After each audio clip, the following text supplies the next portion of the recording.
Syamras punya isyarat apa ni? Ha? Syamras. Syamras. Kalau jumpa dia macam ni. Buat apa? Sebab dia jadi KP sebulan. Sebulan je. Itu dia rekod. Okey, rekod. Rekod mana? Sebut nama.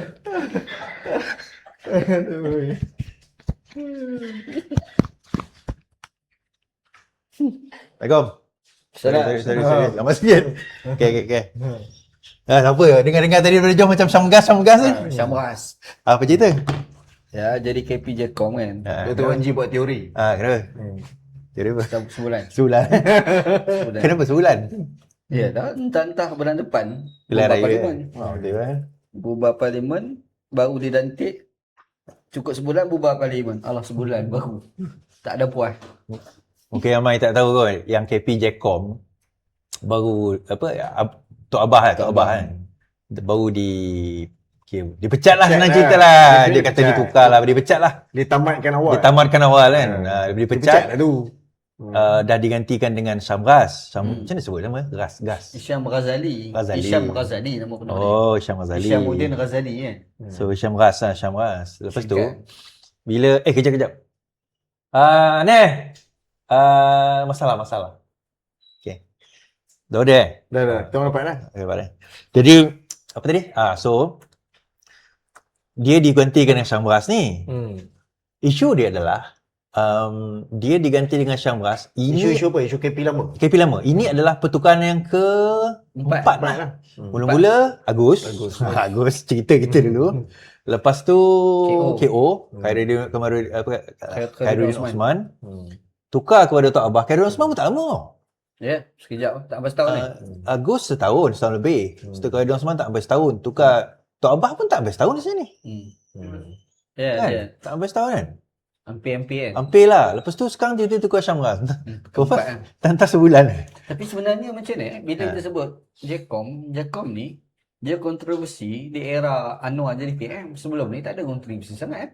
Macam sebelum ni jasa kan? Sebab sebelum ni kalau kita tengok, dia di belakang tabir.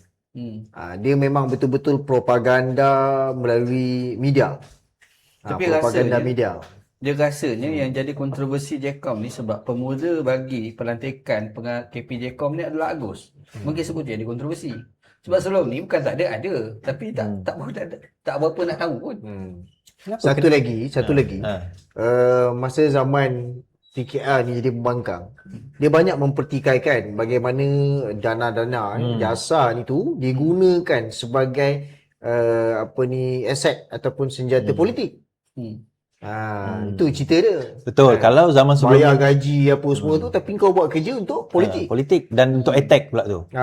Habis apa beza sekarang?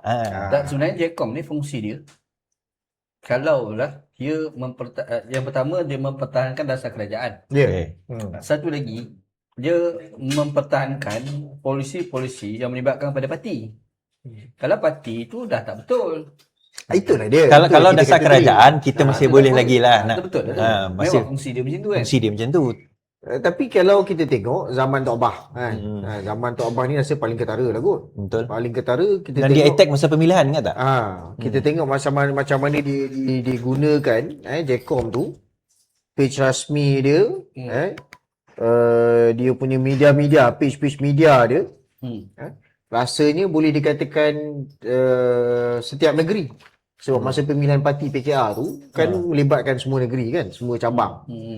Jadi start daripada situ lah. Daripada kepimpinan, daripada pegawai-pegawai lantikan, semua buat promote untuk pemimpin PKR bertanding kan. Ni saya cerita lah. Dulu kan saya dengan Fahmi Fazil kan. Cerita lah sikit kan. Ustaz pun tahu kan. Faizal pun tahu. Asal Jecom ni jabatan jabatan komuniti. Jabatan komuniti. Komunikasi kan.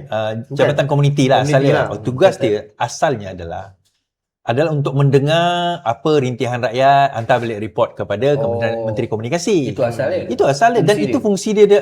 In fact sampai sekarang pun. Memang dia ada wakil setiap daerah, setiap zon kita kata, dan setiap negeri, setiap daerah untuk kalau dia turun ke bawah dia dengar rakyat ni mengeluh tentang apa. Ini kira zaman-zaman Agus lah kot. Zaman Agus. Zaman Zaman Agus Agus lah lah asal dia. zaman Agus. Asal Itu idea. asal Jekong Asal lah. Asal Sebab dia. dia nak elakkan mereka menggunakan kata orang bertindak sama macam jasa tu. Ya, Guna jasa. dana kerajaan Jasa ni dah tapi tak. politik. Dah. Itulah ganti Jekong. Pengganti tu lah. Okey. Itulah ganti Jekong. Tapi kalau contoh fungsi bagi Jekkom adalah komuniti, maksudnya mengambil maklumat-maklumat daripada komuniti-komuniti ni. Peranan propaganda pula game mana pula? tak ada. Tak ada. Asal dia tak ada. Asal tak wujud. Tak wujud asal dia. Dia asalnya macam tu. Cuma bila dilihat orang kata bukan Jekkom ni macam jasa ke?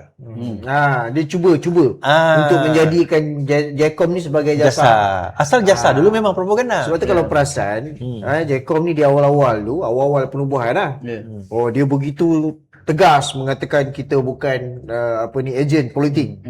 Kita bukan ejen politik. Ya. Agus pun beberapa kali lah statement tu. Dia memang untuk mendengar apa masalah sampai kepada Menteri Komunikasi, sampai kepada Perdana Menteri. Oh, ini masalah rakyat. The intention, niat asal itu, nama maklum niat itu awal itu baguslah. Nampak lah. Tapi kemudian bila dia realise serangan demi serangan ni tak ada siapa boleh patahkan pada lepas tu. Terutama Media sosial lah. Tengah-tengah Agus tu. Ada masa tu siapa yang dengan Agus? Syamras ni lah. Ya, Syamras lah. Kita lah. Dan Syamras ni lah kan. Kita dan Syamras ni dengan Agus. So dia nampak bila serangan demi serangan makin teruk dan kepentingan social media tu, di situ dia mula ubah, bukan dia ni maksudnya Jekkom ni mula ubah peranan dia. Masa tu yang kita tengok, kalau kita boleh sembang masa tu kita tengok bagaimana cubaan menjatuhkan Agus ni dalam beberapa cubaan. Betul. Itu yang kita tengok tu dia bukan letak jawatan pertama kali tu. Betul. Dia dah letak jawatan beberapa kali sebelum tu.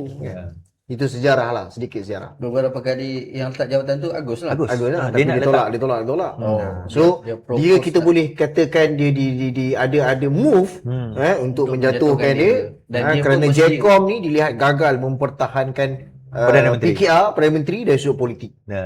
Sebab selepas daripada itulah baru bermula era ceplos ni tadi. Lepas Agus, pasal tak lepas tu KO kan orang PKR. Ya. Tok Abah kan orang PKR. Ya. Syamras ni tak ramai orang tahu dia orang PKR tau. Dia bukan orang mana. Ya. Kan dia Tapi dia tak declare kot. dia tak declare. Kalau aku declare kan lah. Masa tu dia Alah, declare. buat apa dia nak rasa Sorok-sorok malu? pun, Dia nak sorok-sorok buat apa? Dia amanah. Dia berapa masuk amanah. Dia dah keluar, dia nak masuk PKR. Dia nak malu apa? Tak, kenapa tak takut? Dan dia buat kerja lama untuk Saifuddin untuk menawan Kedah. Ya, betul. So apa jadi? Apa jadi? Itulah dia. Ingat tak yang REE tu? Siapa punya idea? Ya. Malah dia cakap lah kan. Menjunam lah. Tapi bukan Junam. bukan Saifuddin kena sambat ni AI. Kalah. Dia kena sama dan dia galak. Oh. 700,000. Dia hampir 700,000. Dia galak. 700,000. 700,000. So kita tahulah siapa idea ataupun Di siapa sebalik. punya idea di sebalik move campaign RE tu. Okey. Samras kena menafikan bahawa dia tidak terlibat lah. Tapi saya tahu dia memang directly terlibat. Maksudnya dalam kempen RE tu. untuk Kedah tu lah. Yelah. RE ke Dan ataupun selepas KD. daripada tu dia sambung lagi untuk team Saifuddin untuk menawan Kedah kan. Ya. Tapi interesting ini kita cerita pasal Jekkom Sejarah sikit lah, Sejarah satu, tapi yang current ni Syamras dia 2-3 hari lepas dia keluar dalam posting dia pasal dia memanggil semua KOL ni key opinion leaders, ada influencer lah senang cerita. Dan Saitro untuk berjumpa dengan dia. Masa untuk berkumpul, Avengers Assemble. Tapi yang tu bukankah dah buat kerja propaganda pula? Itu dia. Itulah dia. maksud kita tadi, daripada komuniti yang mendengar rintihan rakyat, akhirnya Jekkom ini digunakan ke arah propaganda Sebenarnya kepatian. propaganda politik dan kepatian. Lebih kepada PKR lah. Dia ada satu istilah yang kita biasa dengar lah, Anda biasa dengar banyak kali, strikekom. Strikekom ni game mana pula? Stratcom tu datang kemudian. Dan dia Bila fungsi dia?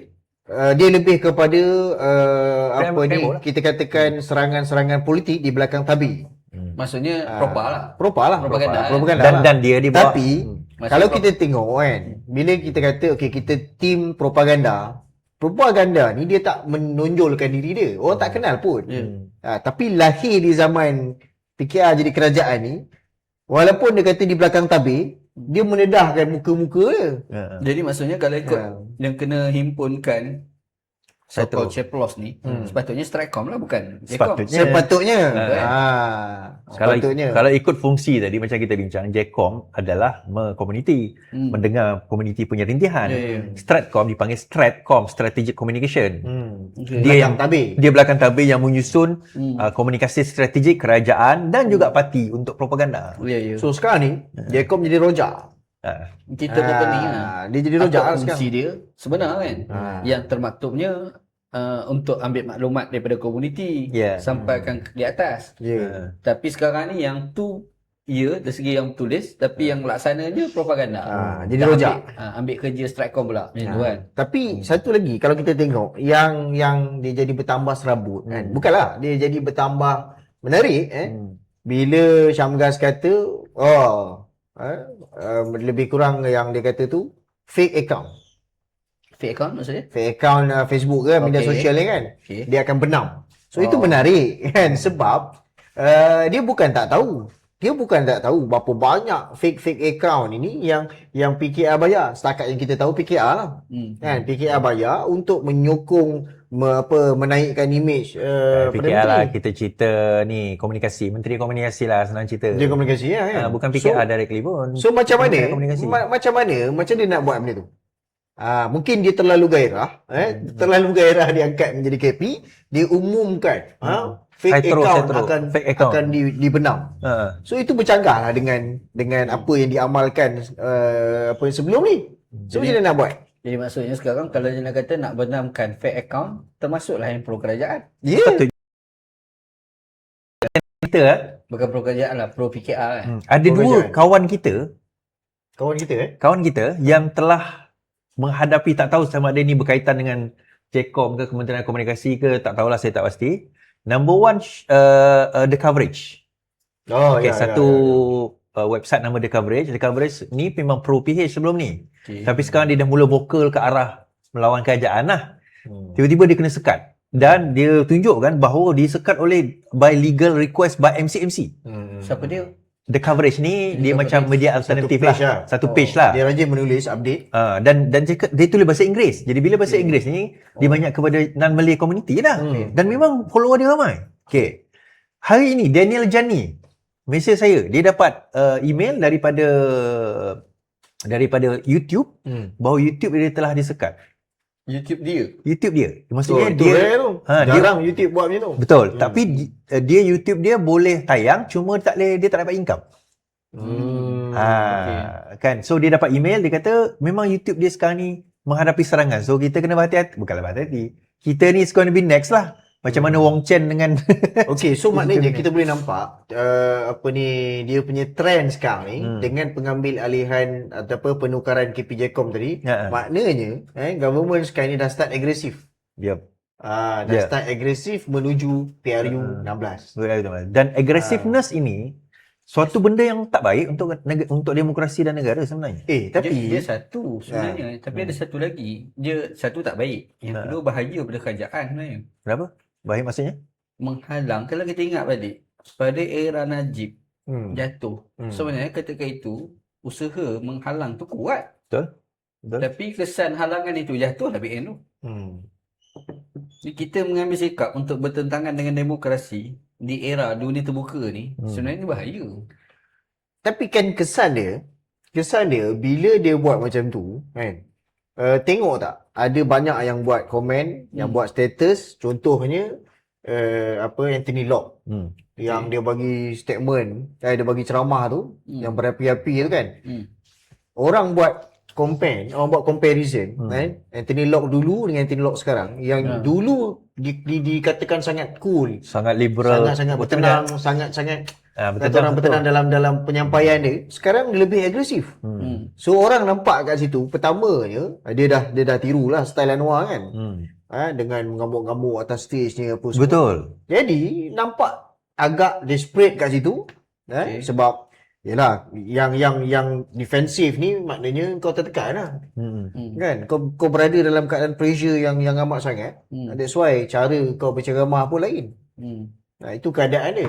Dia sebab ialah implikasi terhadap sikap kita pada era Tun dari PM dulu masa Anwar mula-mula kena kan. Dia tak sama kalau kita buat sekatan di era langit terbuka pada hari ni. Kan dulu ni betul-betul kita bergantung utusan Malaysia je.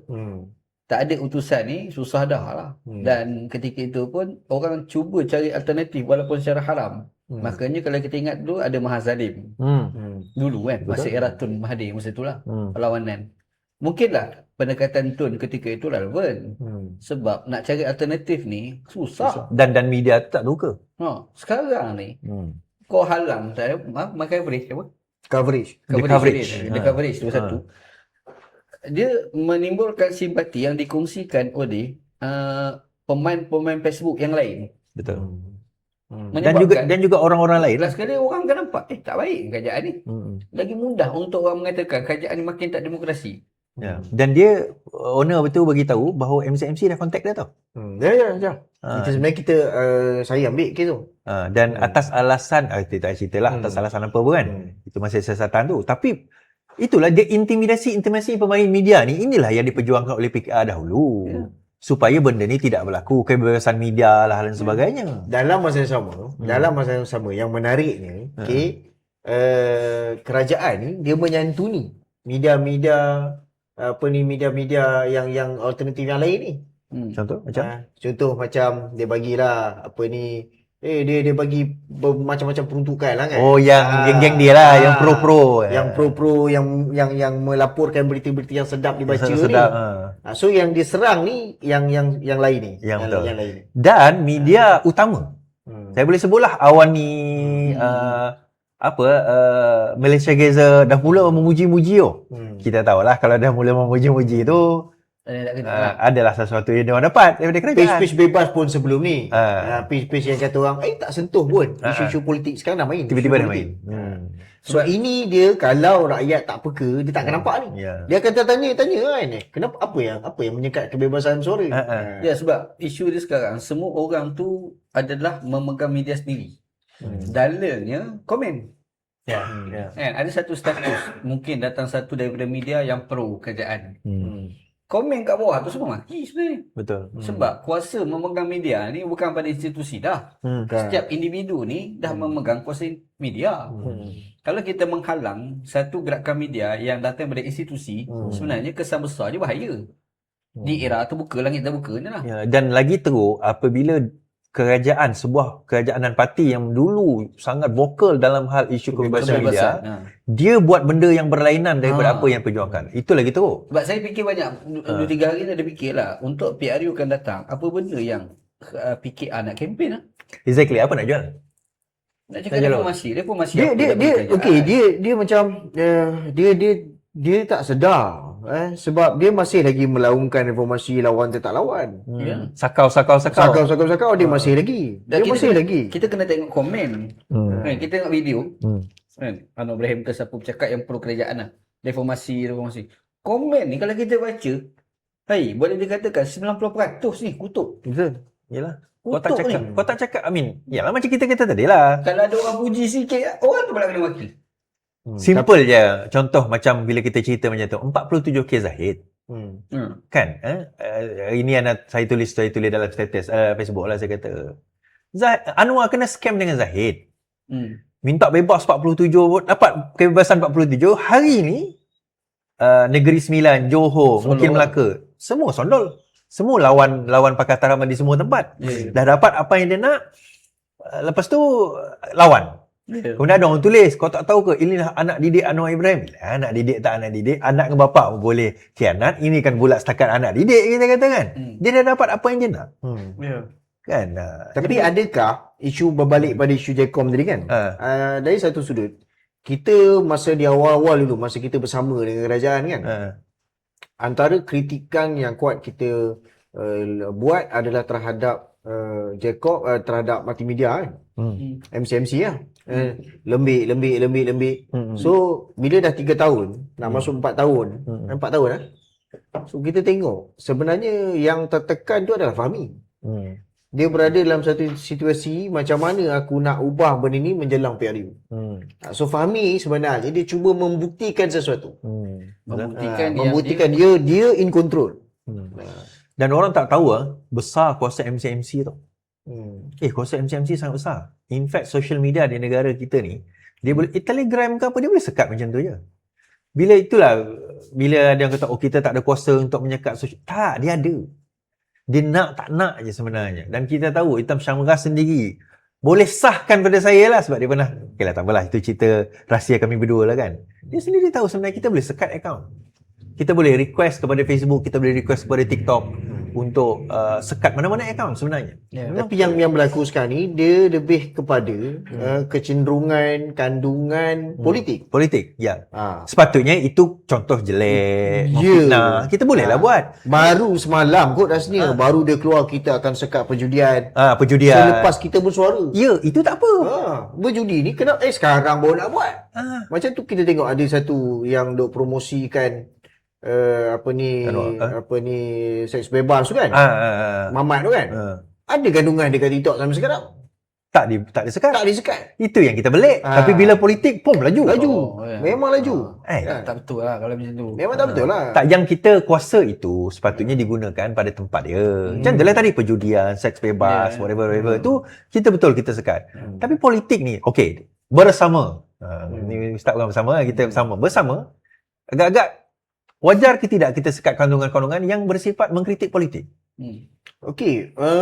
Dia beginilah kan. Kritikan tu milik setiap individu. Dijamin di bawah perlembagaan. Kita tak boleh paksa orang bersetuju dengan kita.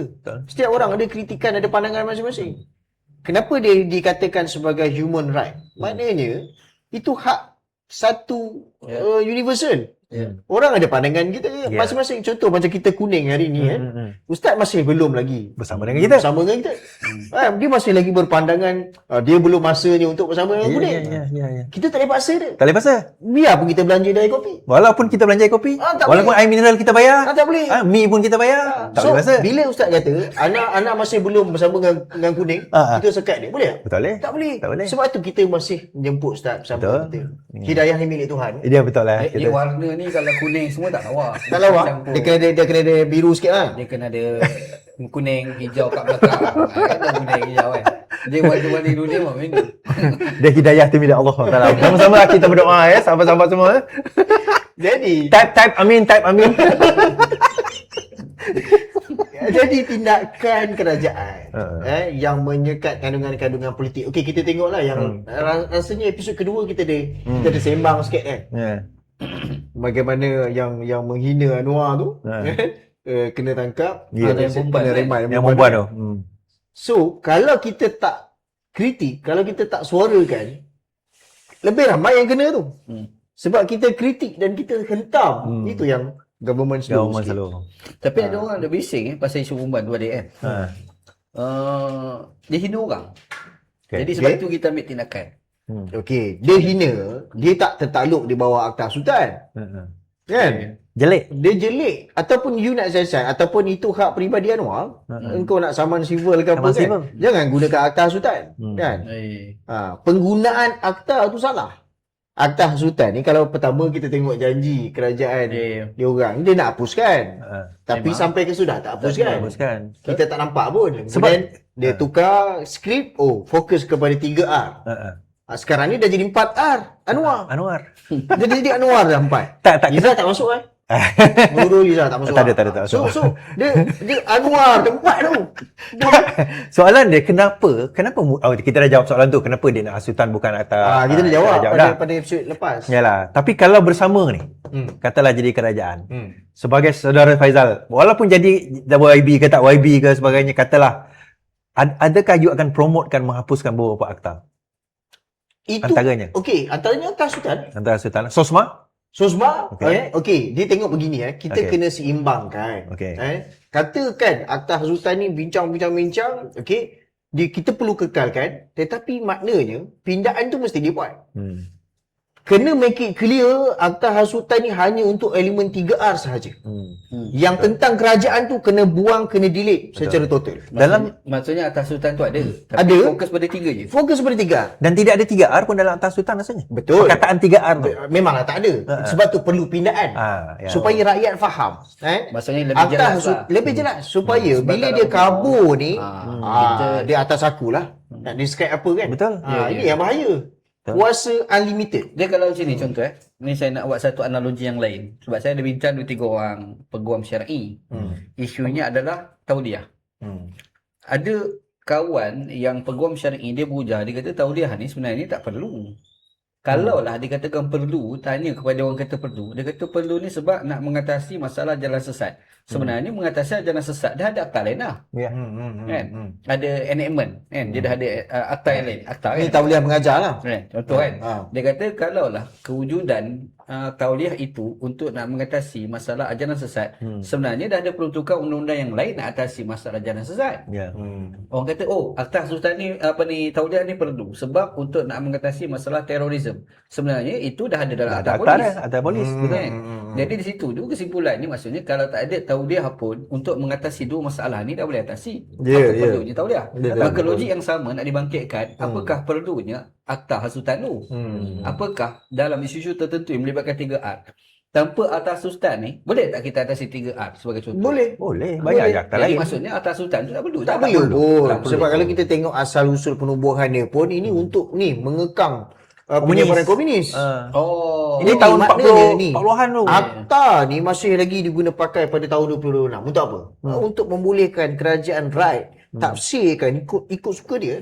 Sebab hasutan tu terlalu general. Tak ada Jadi- satu tafsiran khusus. Jadi maksudnya dia lebih kurang macam ISA dulu kan? Dia Lebih bebas kurang. kan? Tapi ISA, kalau kita tengok kan, ISA dia sebenarnya dia punya salin kulit dia tu kepada SOSMA. Sosma. Tapi SOSMA lebih teruk daripada ISA. Teruk macam mana? Sebab Ambil Syamil lagi Rais teruk. dia pernah sebut satu benda lah. Saya rasa menarik bila dia sebut SA. Dia kata SA ni satu undang-undang yang dia boleh tangkap kau hanya semata-mata kau pakai spender kuning. Betul? Betul. Dia kata, jadi maksudnya tak jelas. SOSMA pun begitu. SOSMA sama. Kenapa Kenapa kita kata begitu? Sebab dia semua cuma orang kata mana ada sama. ISA dulu tak dibawa ke mahkamah. Kan tangkap tanpa bicara sumbat 2 tahun. Ya. SOSMA dibawa mahkamah. Betul, dibawa mahkamah. Okey. Tapi itu adalah satu persembahan, satu wayang. Apa yang dibawa ke mahkamah tu? Hak-hak tentang apa ni dia tak terpakai berkenaan dengan undang-undang akta evidence, akta keterangan. Tak terpakai. Jadi kalau bawa mahkamah ni maksudnya Tak ada fungsi. Sekadar wayang lah dibawa ke mahkamah. Sebab kuasa hakim tu banyak yang ditutup. Oh. Banyak yang disekat. Dia hanya untuk melihat prosedur tu ikut prosedur atau tidak penangkapan tadi tu. Itu saja. Kalau ikut prosedur, Okey. okey lah. Dia bukan untuk membuktikan dia tidak bersalah. Sama aja. Oh. Sama macam Jadi ISA. dia macam another version. Faham. Dia improvise daripada ISA kepada SOSMA. Ya. Jadi akta keterangan yang diguna pakai untuk akta-akta yang lain tak terpakai dalam SOSMA. Nampak? Maksudnya ayam gelik motorkar bagi cop halal Ya. Sama je Sama konteks je. dia. Sebenarnya gelik motorkar. Gelik motorkar. Sama je. Yang sebelum ni dia patah tengkuk, yang ni gelik motorkar. Sama je. Dulu Sama je. gelik motorkar tapi tak ada cop halal. Kali Ah, dia jadi cop halal. dia tu halal. Ini bahasa mudahnya begitulah kan. Bahasa mudahnya itulah. begitu. Tapi yalah, okey, kita sebut akta-akta tu satu hal. Satu lagi, kita bawa cerita kempen baru-baru ni lah. Kita bawa cerita kempen baru ni. Ingat tak yang Rafizi cerita pasal pencen? Pencen Pencen. Sebab kalau kita nak bercerita kehadapan tentang benda-benda yang kita nak rombak ni kan. Rafizi pun kita tak suka guna perkataan reformasi. Tapi saya masih nak guna perkataan reform tu. Rafizi guna kata apa? Dia tak ada perkataan tu. Dia kata pembaharuan. Sama je lah kan. Tajdid kalau Tajdid. tajdid. Islah. Islah. Tapi Anwar dah guna dah islah mastata. Start. Okey. Ustaz ke Faizal kan berkenaan dengan kenapa okey, apa yang disebut maksud Rafizi berkenaan dengan pencen tu? Pencen kepada siapa? Okey. Sebelum saya jawab tu, saya nak kongsikan masa 2009, 2010, 2011 masih dalam servis. Kan? Masa tu memang kita telah pun diberikan pilihan sama ada untuk kita tamat perkhidmatan tu pencen ataupun KWSP. Oh, 2011 dah ada. Pada masa tu dah ada dah. Oh. Dia benda tu telah pun dibincangkan sebelum tu lagi. Maknanya sampai JPA pada masa tu, Jabatan Perkhidmatan Awam ni, dia ada satu pembentangan mengatakan bahawa pencen ni bukan satu hak pun, kan. Maknanya slowly dah pergi ke arah tidak WSP. akan ada lagi pencen pada masa akan datang. Untuk Tapi pegawai kerajaan. untuk semualah, Semua. untuk pegawai kerajaan apa semua, untuk macam-macam isu lah, antara kos dan sebagainya. So kita tengok pada masa tu, pada tahun 2010-2011 tu, sekarang kita berada di tahun 2026. 26. Dan kita tengok saudara Raf ada menyebut kan, pegawai-pegawai yang baru masuk pun dia bagi pilihan pencen apa KWSP sekarang. Dan kenapa pula tiba-tiba ahli politik Kena ada pencen. yang masuk ni kena ada pencen? Tu lah soalan dia. Ini Oh, sorry. Maksudnya dia duk bincangkan WSP pencen kepada pegawai je. Ahli politik tak ada? tak ada. Oh. Tak ada. So maknanya dia nak buat ke arah negara kita. Polisi ni dah lama. Bukanlah Tapi baru. sebab dia nak implementkan tu perlahan-lahan supaya tak berlaku Yalah, pemberontakan lah kan. Kita tak nak. Dah lama dah ni kan. So isu dia jadi double standard pada saya lah. Jadi Yalah. double standard lah. Ahli parlimen tak ada? Ahli parlimen ni tak ada. Lantikan politik ni tak ada. Jadi pelik. Walaupun kita nak bercakap soal penjimatan, macam Dr. Muhammad Khalid katalah, nak jimat, rakyat disuruh jimat. Siapa yang sebenarnya kena berjimat ni? Ya. Bukankah kerajaan? Betul. Tapi cara mereka ni, ahli politik di atas ni fikir pelik. Dia kata, kita nak bayar pencen untuk kaki tangan awam ni kan banyak. Ya. Jadi orang politik ni berapa juta sangat. Nampak tak cara dia fikir? Maksudnya pencen ahli parlimen, pencen adun tu kekal. Kekal. Bagi sekarang ni. yang Kekal. dia amalkan Lantikan politik kekal. Tapi yang pencen-pencen yang melibatkan kepada pegawai kerajaan Kita batalkan. itu nak buat. Itu kerajaan memang kata orang dalam memang dah buat lah pun. Dah buat dah. Maknanya pelaksanaan itu dia berikan Menuju sekarang ke ni arah masih itu dah. option lah. Masih lagi option. Pencen ke KWSP. Adalah syarat-syarat dia tu kan. Okey. Dia nak menuju kepada sampai satu masa pencen tu tak ada dah. Kan? Baik, kita lihat kita tengok kalau kita baca surat kerajaan berhikmat untuk negara. Kan? Berhikmat untuk negara. Benda tu bagus kan. Tapi kita kena sedar macam contoh penjawat awam you minta penjawat awam berhikmat untuk negara ni. Pada kadar gaji masing-masing. Tapi kalau kita penjawat awam ni, kita pegawai, kita menghadap orang politik ni kan. Apa yang you all pandang? Kau suruh aku berkhidmat untuk negara. Habis kau? Tapi kau macam mana? Kan? Nak Padahal kau cuma bagi arahan, kadang-kadang arahan yang bukan-bukan pun. Ya. Mengubah dasar dan sebagainya. Melaksanakan tu siapa? Penjawat awam. Kan? Penjawat awam yang puluhan tahun menghadap kerana orang politik ni, disuruh berkhidmat demi negara. Berkhidmat untuk negara. Ahli politik ni Ya. Dan dia, ambillah 5 tahun dia dekat situ, dia dah dapat pencen. jawab macam Yang duk puluhan tahun dalam kerajaan ni, Nak tukar pada KWSP. memang maksudnya dia arah habis tu lah. tu nanti KWSP lah. KWSP lah. Dah tak adalah pencen macam geng-geng 5 tahun masuk ni kan. 5 tahun, bayangkan 5 tahun dia masuk, tiba-tiba dia dapat pencen, bukan setakat sampai mati, anak dia tak 18 pun dapat lagi. Balu dia dapat lagi. Itu yang sebenarnya ditimbulkan. Nak menjimat, siapa yang kena berjimat sebenarnya ni? Itu Dr. Mak Khalid bangkit kan? Dia bangkit kan. Nak berjimat, siapa yang sebenarnya kena berjimat? Kalau fikir balik dekat situ, kalaulah digunakan konsep ataupun dasar tidak ada lagi pencen kepada penjawat awam, laksanakan hal yang sama kepada semua lah. Termasuk MP dengan Termasuklah MP. Kenapa double standard? Kan? Sebabnya pada masa tempoh perkhidmatan tu masing-masing dah menerima gaji dan juga allowance yang tinggi kan. Sebab kalaulah kata kan, kita tengok YDP speaker pernah kata kalau nak ikutkan gaji allowance ahli parlimen ni tak cukup. Dia kata kalau boleh tambah kita kena tambah kan. Okey. Dekat situlah kita gunakan konsep berkhidmat untuk negara tadi. Ya. Ada siapa-siapa ke paksa you letak pistol, letak pisau kan, masuk bertanding pilihan raya? Tak ada. Tak ada, you sendiri yang pilih. Betul? Tiba-tiba bila dah jadi ahli parlimen, gaji tak cukup. kami tak cukup Tak sebenarnya. Lobby lagi nak. Melobi lagi nak jawatan. Tak, bagi saya kalau tak cukup tu unfair kepada rakyat sebenarnya. Dan juga penjawat awam. Penjawat awam. Sebab kita kena fikir ini satu Anwar Ibrahim punya masalah dengan pembangkang juga. Apabila dia tak bagi peruntukan kepada pembangkang. Okey. Rabi sebut itu kena fairness kepada semua lah. Semua kena dapat lah. Benda saya lama tak setuju. Sebab Sebab kita tengok itu Syed Saddiq kena kan. Ya. Rasa tak patut. Bagi je lah. Yalah. Sebab dia ahli parlimen yang sah kot. Sebab duit tu nanti bukan pergi pada dia. Bukan 3 juta, 2 juta masuk akaun bank dia. Ya. Dia dalam bentuk peruntukan pembangunan kepada rakyat. Tempat Ya. dia tu. Dan sebelum dilepaskan kan ada resit apa semua Ya. kan. Dan itulah. Kalau Dia audit. Audit. audit. Dia audit lah. Kalau ahli parlimen kata dia tak cukup duit, sebenarnya salah. Sebab peruntukan dia dah ada. Yang 2-3 juta tadi tu, untuk dia nak bantu rakyat semua tu, itulah dia. Bukan guna duit poket dia pun. Betul. Ada yang kata tak ada, kita pergi orang mati pun kita bagi apa semua. Taklah, kita pakai otak lah. Kan? Pandai-pandai Pakai nak akal urus lah. korang. Pandai-pandai semangat.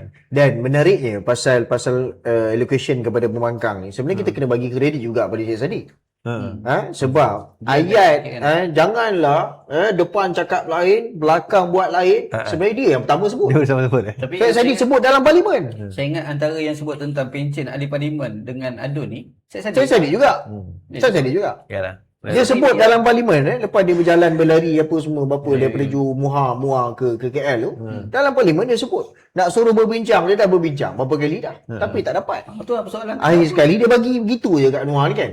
Depan cakap lain, Belakang belakang buat lain. So, siapa itu, siapa yang menghalang? Is it I mean, saya percaya ialah aspirasi ni bukan sekarang kita bincang zaman kita membangkang Zaman dulu pun dia kata kan sepatutnya dana ni dia berikan kepada semua pembangkang. Tengok sekarang apa dia buat. Siapa yang menghalang? Ini- Agak-agak.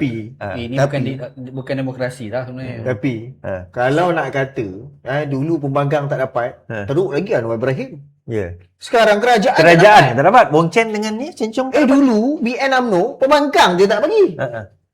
Pembangkang dia tak bagi. Maksudnya sesiapa yang tak suka Anwar Ibrahim pun tak dapat. Tak dapat. Sekarang ni MP kerajaan 2 orang tu tak dapat. Tak dapat. Bong Hanya Chen kerana dia Hanya kerana mengkritik. hanya kerana tidak Anwar Ibrahim. tidak Anwar Ibrahim. Padahal masih lagi dalam PKR, masih lagi ahli PKR, Ahli parlimen PKR ahli malim PKR. dan Backbenchers. dia tak terima apa-apa surat syokos apa semua tak ada. Tak ada. Tindakan disiplin semua tak ada. Maknanya by Pecat procedure tu Tak ambil. tak ada apa-apa tindakan dia buat. Tiba-tiba dia sekat. Dan the worst, okey lah, mungkin lah kita sistem glitch ke apa mungkin. Tiba-tiba betul disahkan oleh sebab Fahim Fazil. Itu lagi lawak. Statement tu dia mengaku kan. Dia mengaku, dia kata Memang itu paling lawak. dia kata ini duit PMO. Oh, itu dahsyat lah. Duit PMO itu, dan kita tak semestinya salurkan melalui ahli dahsyat parlimen. lah, itu dahsyat. Kita boleh salurkan ikut lain. Tak, soalan kita mudah je. Dia salurkan ikut lain, bukan kawasan dia. Siapa nak salurkan satu soalan? Dah lah kalau salur dengan cara lain, apa beza kita dengan kerajaan UMNO dulu? Lagi teruk. Lagi Sebab adanya Bukan kita je. yalah, ya, maksudnya Hantar mungkin masih lagi kerajaan. Kami bersama. tapi aku keluar PKR lah. Nasib baik. Aku juga daripada awam ni korang. Nasib baik. Nasib baik. Nasib baik. Tambah lagi order? Dia sebab isu dia sejarah Kelantan lah contohnya. Sebab Kelantan ni Allahyarham Tun Guna Aziz masa dia Menteri Besar, antara benda yang terbeban ni adalah kerajaan pusat ni dia tak salur kepada kerajaan negeri. Tetapi dia salur melalui lain, iaitu UMNO bahagian. Ya, betul lah tu. Dan benda ni selalu dibising oleh Allahyarham Tok Guru dalam banyak ucapan dia. Sehingga kan Tun Aziz selalu sebut, dah kalau kita mengamalkan federalism, bagilah. Yalah, federalism betul. Federalism nak bagi lah. Tapi kalau macam ni situasi dia dengan alasan kita boleh bagi tapi bukan mesti melalui dia. Tak apa beza kita dengan UMNO yang kita kutuk dulu. Ya, betul. Sama Sebab kalau kita nak kira federalism kan, duit negeri dia ambil. Dia ada cukai, kerajaan negeri ada cukai, ada kena cukai oleh federal. Tapi cukai pergi ke pusat, tapi pusat tak bagi bila dia jadi pembangkang. Iaitu yang ketidakadilan tu. Dan tak fair juga bila Anwar kata, kita dah bagi peruntukan jutaan ringgit, bilion ringgit, projek kita buat, contoh dekat Johor, bilion ringgit. Kita kata projek tu bukan hak engkau, itu adalah hak negeri kan. hak negeri Yang dan kau juga bagi. kemahuan pelabur tu. Ya. Kan? Bila pelabur tu rasa macam, aku contoh kan, lebih selesa buat di Johor umpamanya, ataupun lebih selesa buat di Kelantan for example. Maka dekat situ hak negeri itulah. Ya, kena bagi kan. Hak negeri. Hak dia kena bagi. Dia sebab yalah kita ni kadang-kadang kita kena bagi walaupun kita tak suka. Memang kena buat macam tu. Tapi pernah tak kita baca dulu-dulu pernah tak kita dengar yang peruntukan ahli parlimen tu adalah dana khas PMO? Tak ada. Tak pernah dengar ni. Pernah dengar, first time. Kali ni dengar. Ini first time. Terkejut sebab sejak bila pula dana ni jadi dana Perdana Menteri? Itulah dia. Duit dia ke? Macam dia takbir. Tabi kan. Dia jawab lebih damage. Lebih baik kau diam je kan. Betul. Daripada kau jawab jawapan macam tu. Sebab kita rasa itu isu kerajaan dah, bukan isu PMO. Tapi bila kami cakap, ini macam isu PMO pula. Kan? Tak. Bahal pula. Itulah kita fikir. Satu, betul lah Rizal kata tadi. Dulu UMNO ni jahat-jahat dia sekat pembangkang aja. Walaupun kita tak setuju tapi dia sekat pembangkang. Ini dengan orang-orang di sini dia sekat hanya kerana orang ni tak bersetuju dengan dia. Tetapi orang yang menyokong dia, contoh 6 orang bersatu tu kan. Ya. Dia bagi. Oh, dengan bukan setakat tu, dengan JLC mendapat. Bagi kantang. Bagi gantang tu. Dengan JLC dapat. Kata. Bukit Gantang ni lah yang individu bertanggungjawab yang menguruskan dana-dana untuk raya haji, raya puasa. Dekat Tambun dengan Pematang Pau. Pematang Pau. Dan juga sebenarnya bukan tu je, seluruh Semenanjung. Tak seluruh Semenanjung, tapi tengok dia bagi peruntukan. Contoh berapa ribu untuk Lembu, untuk Pematang Pau. Betul. Tempat lain tak dapat. Ada setengah tempat tak dapat. Kan. Jadi ini yang menimbulkan persoalan. Dana negara ditadbir ikut kepala dia, ikut discretion dia. Tak boleh. Siapa yang dia nak bagi, dia bagi. But the best part, the trick.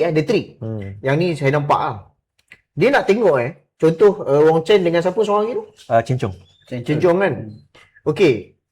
Kalau ada dasar yang dibawa nanti ataupun usul lah sebenarnya, usul dibawa ke parlimen, dia nak tengok dua MP ni sokong usul kerajaan ataupun tidak. Dekat sini menarik ni. Ini satu trik.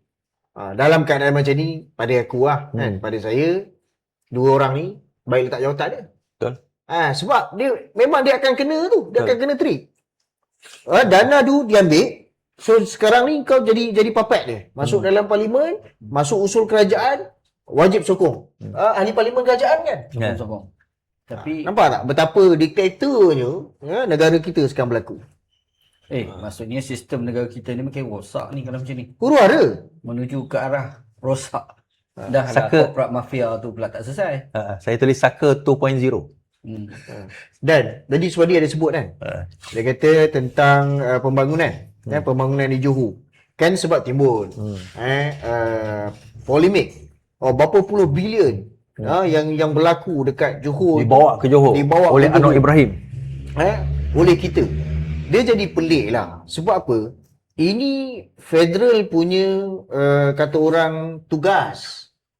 Kan? Ini tanggungjawab kau sebagai kerajaan pusat. Siapa pun kerajaan negeri ni kena bantulah.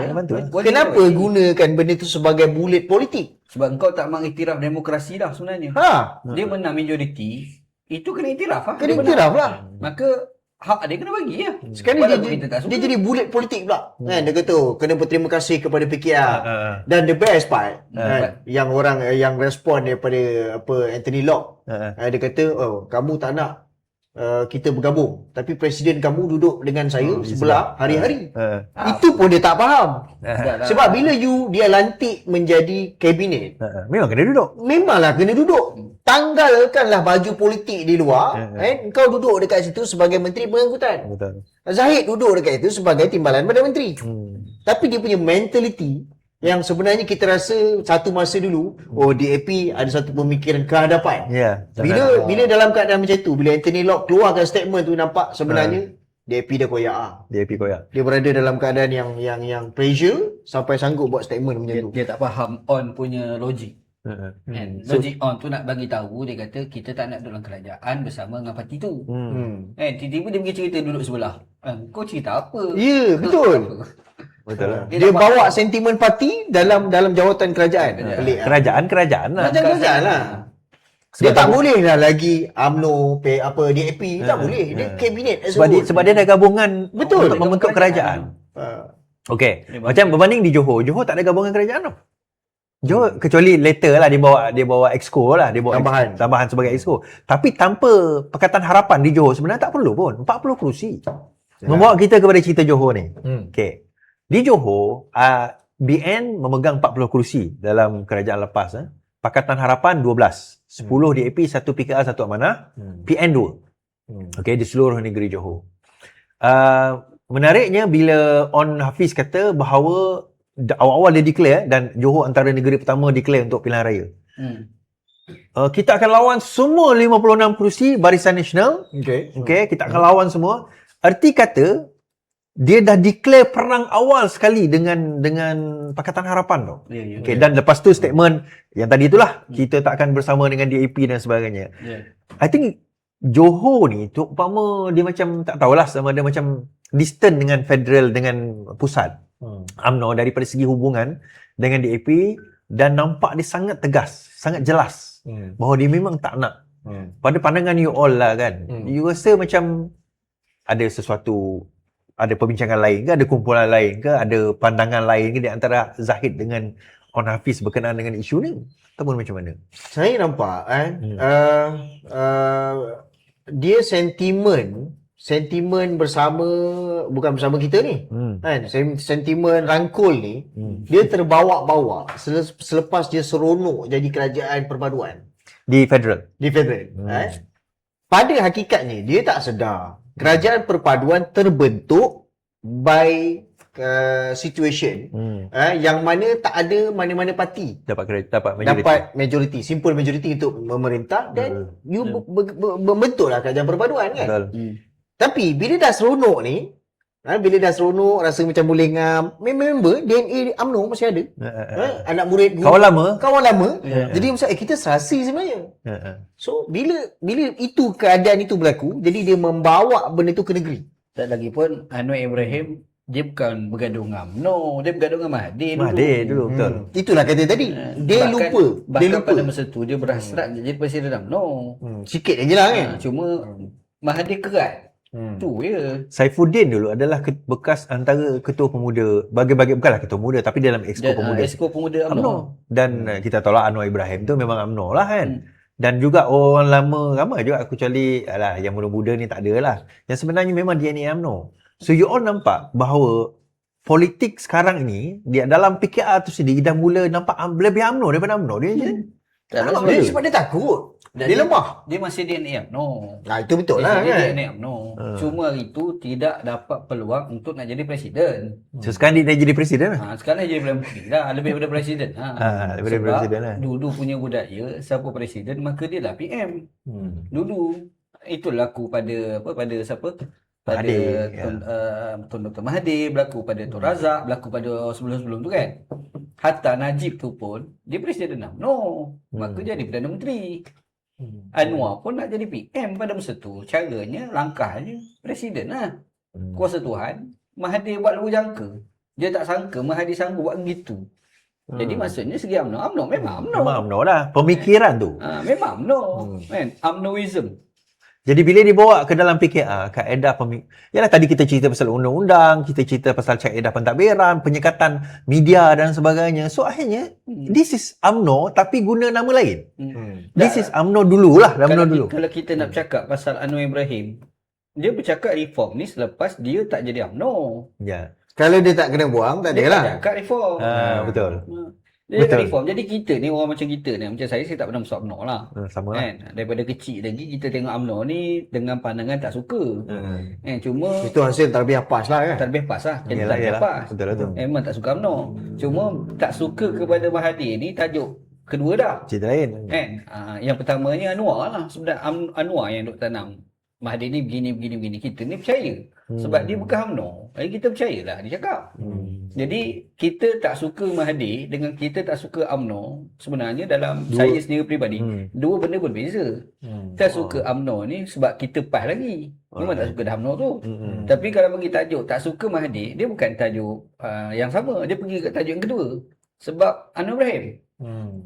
Betul. Dan Anwar Ibrahim masa dalam UMNO dia bukan cakap pasal reform. Dia tak cakap. Tak pernah pun. Lepas pada tu kita dengar perkataan reformasi, nepotisme, kronisme. Ini perkataan yang kita dengar apabila dia berlawan dengan Mahathir. Sebelum tu masa dia duduk dalam tak ada pun. Tak pernah dengar.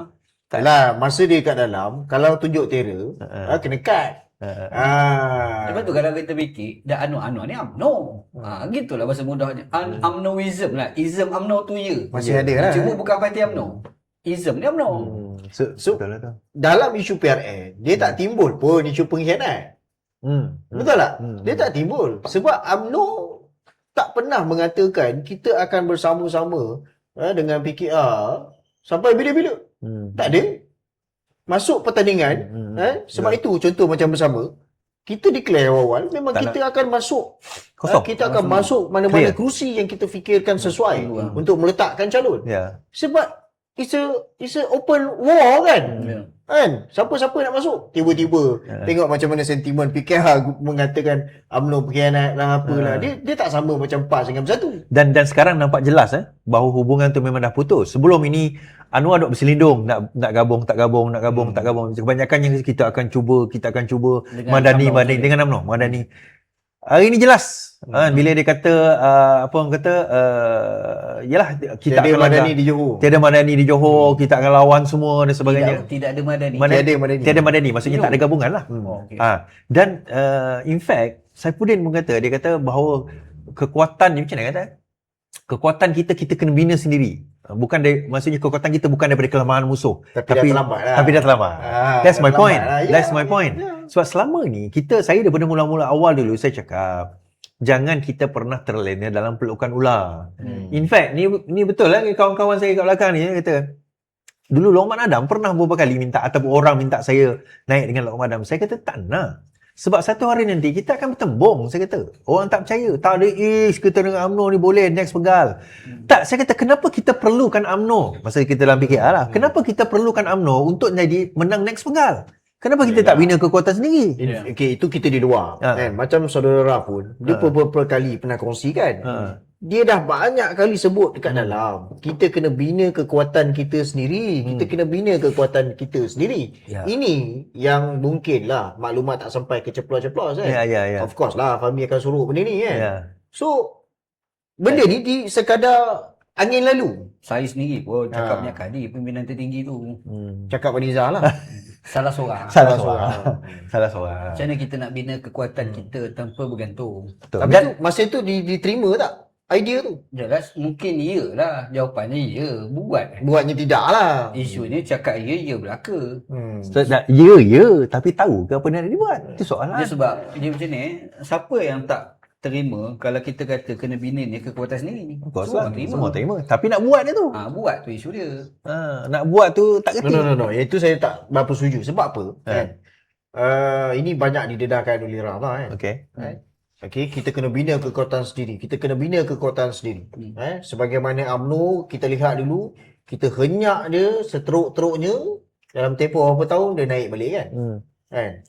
Tapi dalam pada jawapan ya bersetuju dengan cadangan Raf tadi untuk PKR membina kekuatan sendiri, tak buat. tapi perbuatan tu menunjukkan sebaliknya. Tu isu dia. Dia bagi nyawa kat musuh. Dia bagi nyawa. Geng-geng sini dia henyak. Jadi sebenarnya sebab itu Raf kata dalam Johor dia ada sebut, di Melaka pun ada sebut kan. Dia dah penat. Dia dah penat dengan politik yang kompromi, wayang kan. Dia kompromi tak apa, Wayang, acah-acah bergaduh dekat depan, dekat belakang Dewan Wayang Bercium. susah. Penat. Sama macam PAS dengan Bersatu. Ya. Kan? Kita tengok macam mana PAS ceraikan Bersatu. Ibaratnya bila Bersatu mengaku ini keputusan PAS sendiri, maknanya PAS merasakan dia lelaki kan. Dia ceraikan Bersatu. Dengan mungkin tak tahu dah talak berapa. Tapi rumah tu masih ada. Masih ada. Tempoh hidah masih ada. Jadi mana tahu balik rumah Boleh nanti tiba-tiba ada magic berlaku, timbul balik rasa seronok, rasa sayang. Kampung balik. Ini wayang lah. Menyentuh benda tu, alalang kita dah masuk tu. Hari ni ada dua kenyataan yang agak bercanggah dengan PAS tau. Satu kenyataan mengatakan no, kita dah bercerai, dah habis. Dah tak ada kisah dah. Tapi ada satu lagi kenyataan mengatakan dan disebut oleh Bersatu, sebenarnya bukan semua orang PAS setuju. Perceraian itu berlaku. Ada orang PAS, disebut ada di kalangan PAS tidak bersetuju dengan perpisahan tersebut. Ustaz ada macam mana komen Ustaz? Ada maklumat ke? Sebagai orang PAS. Sebagai orang bekas. Kau ada dengar cerita bisikan-bisikan lalu ke kan? Dia sebenarnya idea yang ada dalam betul. Sana Betul lah kan? Betul lah. Apa tadi? Aku tak sempat kan? Bukan. Bagi pandangan jelas. Tak nampak ni. Kamera tak nampak. Tak nampak. Dia kena sini orang nampak. Okay. Dia isu dia yang saya tahulah dalam PAS ni membawa agenda kita kena bergabung sesiapa saja yang mempunyai semangat Melayu Islam. Semangat berislam ni kena gabung. Siapa saja mana-mana parti. Mana-mana parti pun. Jadi itu yang dikatakan okey dengan bersatu. Yang nak bersama bersatu tu. Bukanlah dia tak PAS dan bersatu. Tetapi mana-mana, tak kira daripada PKR ke, daripada UMNO ke, asalkan semangat Melayu Islam bersama. Jadi antara yang kata Melayu Islam tu bersatulah termasuk dia. Awalnya. Ayat yang digunakan Ummah. Kan? Dia gunakan Ummah. Cuma aku nak tanyalah, apa jadi dengan gerakan? Yalah. Gerakan termasuk dalam kategori Ummah ke kan? So macam mana PAS duk melunggang kan? Tapi jawapan tu yang tentang Dr. Wan Ji sebut ni didedahkan oleh Aflan. Sebenarnya apa ni bersatu ni dia tak nak geng-geng serpihan Hamzah masuk dalam Itu PN. isu dia. Isu sebenarnya Itu isu dia. Itulah sebenarnya. Dia tak nak sebab pada dia Hamzah ni pengkhianat. So Hamzah tak buat parti lagi. Belum. Tapi kalau buat memang confirm akan buat ataupun at least ke dia arah dah tu link lah. lah. So sebab tu kita kata dia dah bercerai kan. Yang macam saudara Is kata tadi kan, ada saudara mara kata tak bersetuju. Itu biasa ada mana-mana perceraian. Akan ada dua tim kan. Tim A kata dia bersetuju, tim B kata tak bersetuju. Tapi keputusan telah dibuat oleh sang suami, cerai. Tapi ada tempoh hidah dalam Tempoh hidah lah. Nasib baik, cuma bersatu ni, dia rasa kena game sebab jawatan pengurusi tu dah dibagi pada PAS. Betul. Kan? Pengurusi PN tu PAS pegang. Tapi macam plan pula sebenarnya plan dia macam kan di masa tu dia tarik sokongan. Kan tak mula-mula dulu PAS tarik sokongan. Bendahari I think masa tu Sam tarik sokongan sebagai I think bendahari Susah Agung. Susah Agung Takiuddin tarik sokongan. Bukan tarik sokongan, dia meletak jawatan. Bukan tarik sokongan, sorry. Kemudian bila bergaduh, okeylah kita lantiklah Samsuri jadi pengurusi, kita lantiklah Takiuddin balik. Bila dah semua tu berlaku, pum, dia terus kata kita buang. Kena game lah. Kena game lah. Kena game. So dia tak ada rumah kan? Kam. Balik ke rumah PN, kita ada masa lagi. Syarat dia simple je.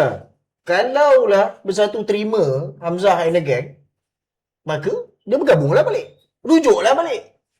Rujuk balik. Tak ada isu benda ni. So bersatu persepihan lah. Bersatu sepihan lah. Dan cuma mungkin again lah, kalau kata macam Ustaz Wan Ji kata tadi kan, PAS ni dia nak melihat kepada Melayu Islam apa semua kan. Tapi isu UMNO dengan yang berlaku penolakan dengan bersatu masih tak selesai. So ini tapi rasa dah dalam tu wayang. Sikap UMNO sendiri pun kita kena tengok dalam dua camp juga. Camp yang pro Zahid dengan camp yang tak suka Zahid. Dia dah pula naratif dia orang kan. Yang dikatakan UMNO yang berpihak kepada Anwar ni camp Zahid. Serpihan yang mungkin kecil kot. Dia mungkin kecil tapi Dia pegang jawatan. Lebihnya hanya dia orang ni jadi presiden. Itu lebih je.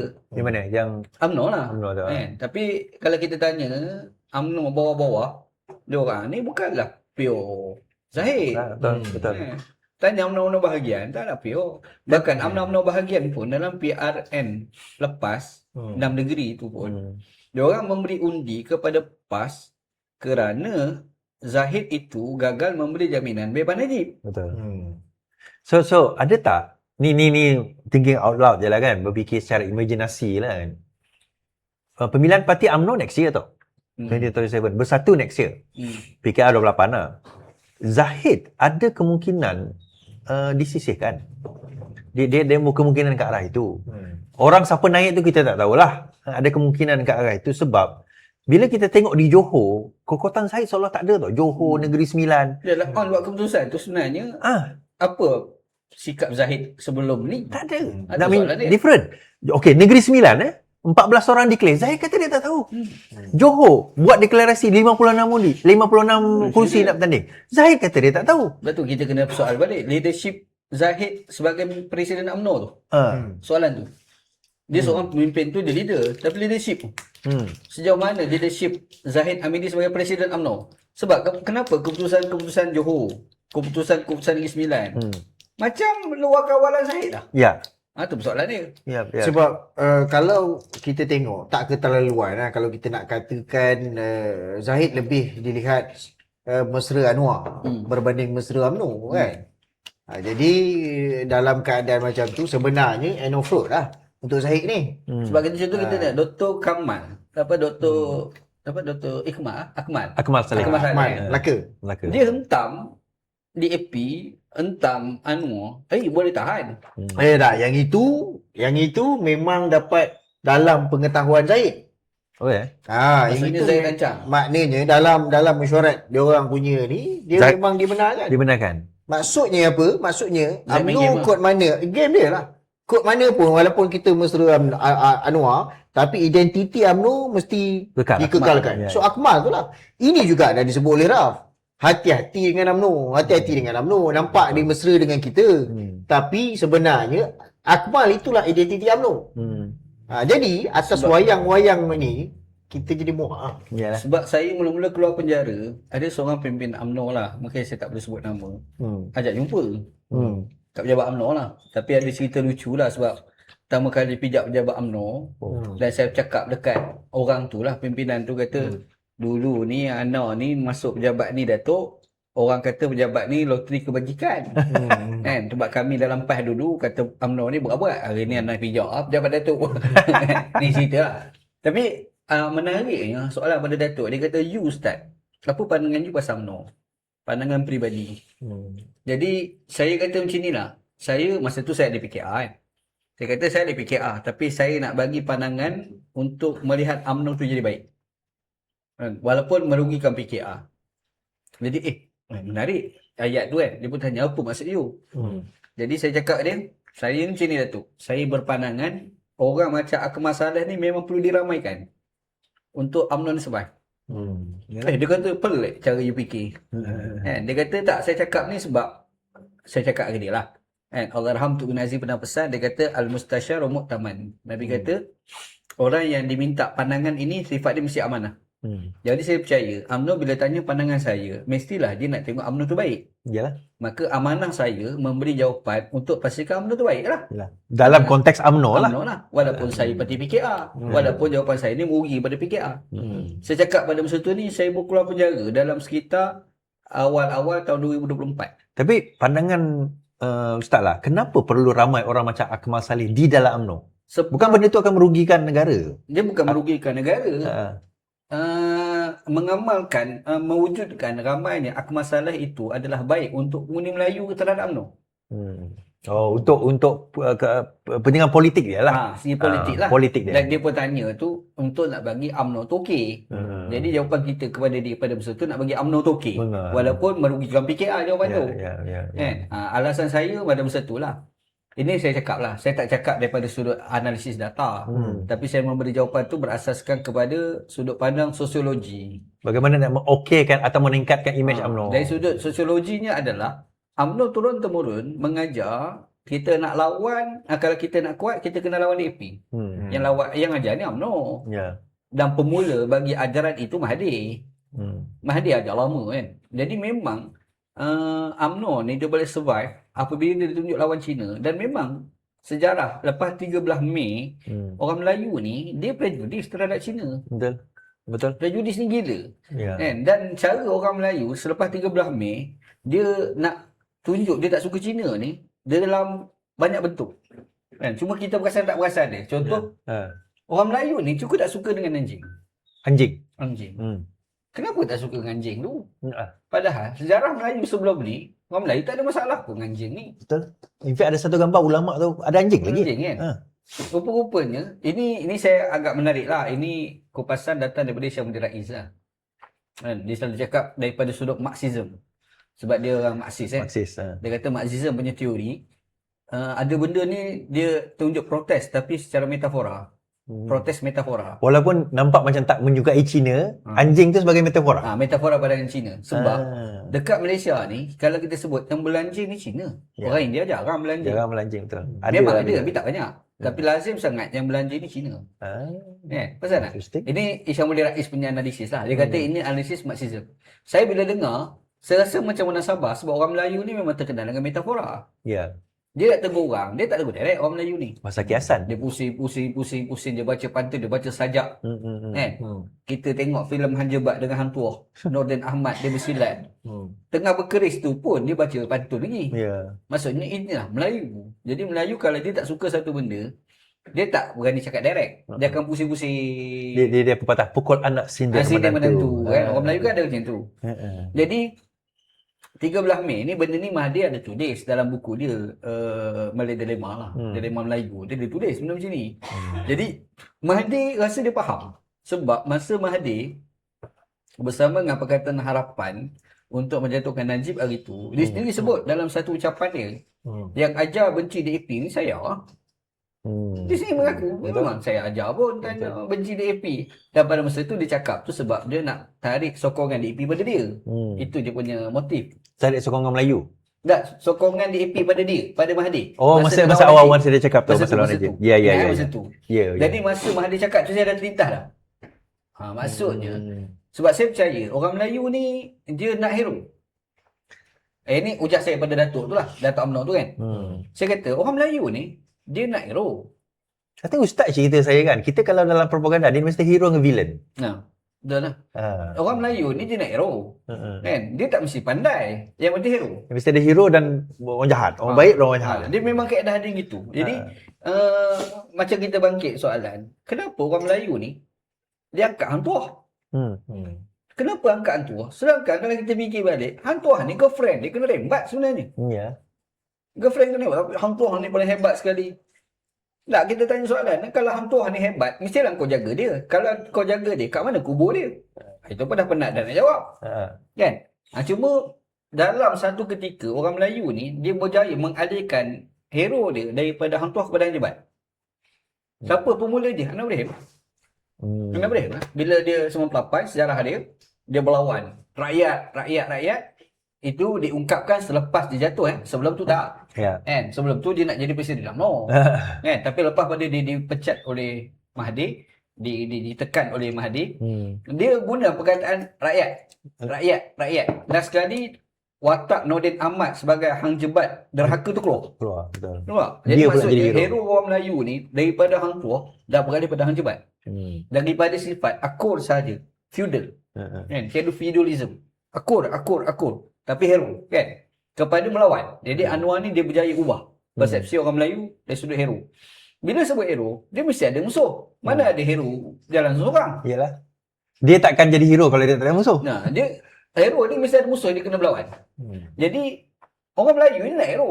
Tapi siapa musuh dia? Musuhnya DAP. Yang tanam dalam minda orang Melayu secara tanpa sedar. Tanpa sedar orang Melayu dah terima. UMNO ni turun-turun pergi ajar DAP jahat. Bahkan yang pergi ajar DAP jahat ni Anwar. Masa Anwar dalam UMNO. Kan ada video kan? Ya. Melayu apa kalau percaya pada DAP? Ada. Ceramah Anwar kan? Masa kempen. Ada. Orang sebar kan? Maksudnya benda ni memang sudah diterima oleh orang Melayu turun-temurun tanpa sedar. Kita ada musuh namanya DAP. Ini ditanam tau. Kita dah terima tanpa sedar. Tiba-tiba bila era sekarang UMNO yang kuat selama ini dengan melawan DAP terpaksa berkawan dengan DAP. Jam. Makanya yang pergi lawan DAP pada hari ni PAS lah. Maka dia tak pelik lah. PAS 43 kursi. Dan itulah Ustaz punya cakap tadi dengan Datuk tu, bahawa kena ada orang bawa Cak Ahmad Saleh. Kena ada ramaikan orang macam Ahmad Saleh. Datuk ni kata, menarik tak? Saya bagi analisis ni bukan dari sudut data. Saya cakap ni dari sudut sosiologi. Ilmu ni kan jadi disiplin-disiplin dia. Dari sudut sosiologi ni begitulah. Kalau kau nak pergi pada data, kita kena tengok pula sokongan UMNO sebelum ni berapa, sokongan PAS kali ni berapa, apa yang berlaku dalam PRN, itu data. Tapi kita sebut sosiologi. Dan kalau katalah ini dibayangkan kalau lah Anwar tak dikhianat oleh Mahathir, kekal jadi presiden dan Perdana Menteri, aslinya dia bawa cerita Mahathir tu. Tak ada cerita reformasi apa semua, faham tak? Dia bawa lah yang DAP dan sebagainya, dia akan kekal bawa. Bahkan mungkin pada ketika itu, kalau contoh masa tu Mahathir bagi laluan mudah kepada Anwar untuk jadi presiden UMNO, mungkin sampai hari ni pun Anwar kutuk DAP. Yelah, itulah cerita untuk dia. Nak survive. Untuk nak bagi kita kuat. Kan? Saya rasa sebab benda ni memang kita dah terima. Tapi tanpa sedar, kita kan ahli psikologi tu, dia sebut kita ni kan ada bawah sedar dengan sedar. Sedar dan bawah sedar. Bawah sedar kan. Bawah sedar tu lah. Kita telah menerima bawah sedar. Dia berlaku. Psikologi orang Melayu lah. Saya nampak macam tu. Tapi do you think benda tu sekarang relevan lagi ke untuk dimainkan dalam politik sekarang berkenaan dengan bangsa, agama ni? Tak, saya rasa bukan Ha. relevan ataupun tidak relevan. Tapi realiti ni berlaku begitu. Ya. Maksudnya secara realiti pun, secara feel dia pun, Sebab yelah tu- Gen Z, millennial ni yang tua-tua macam kita ni mungkin rasa lah. Tapi yang muda-muda ni, dengan ada keadaan social media dan sebagainya, benda tu ada impact tak ada impact tak? Tak, dia macam ni. Ha. Ni saya cuba baca dari sosiologi jugalah. Ha. Kan? Dia, manusia ni dia mesti ada kerangka berfikir dia. Ha. Sebab itulah dalam bernegara ada keluar satu istilah nasionalism. Okay. Nasionalism. Dia kerangka berfikir. Indonesia, dia dah create nasionalism dia. Lagi awal, dia orang merdeka. Soekarno lah. Dia terus pacak. Ini nasionalism Indonesia. Dengan kempen-kempen ni. Sebab tu tokoh-tokoh politik Indonesia ni lazim tulis buku. Tokoh-tokoh politik Malaysia jarang tulis buku. Yeah. Sebab kita pun tak tahu dia baca buku ke tak. Kan? Tapi tokoh Indonesia, Soekarno tulis buku. Hatta tulis buku. Banyak tokoh lah. Cuma era Jokowi tak tulis buku.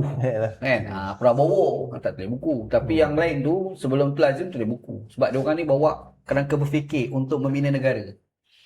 Kalau kita tanya ahli politik Malaysia yang ada kerangka berfikir, siapa dia?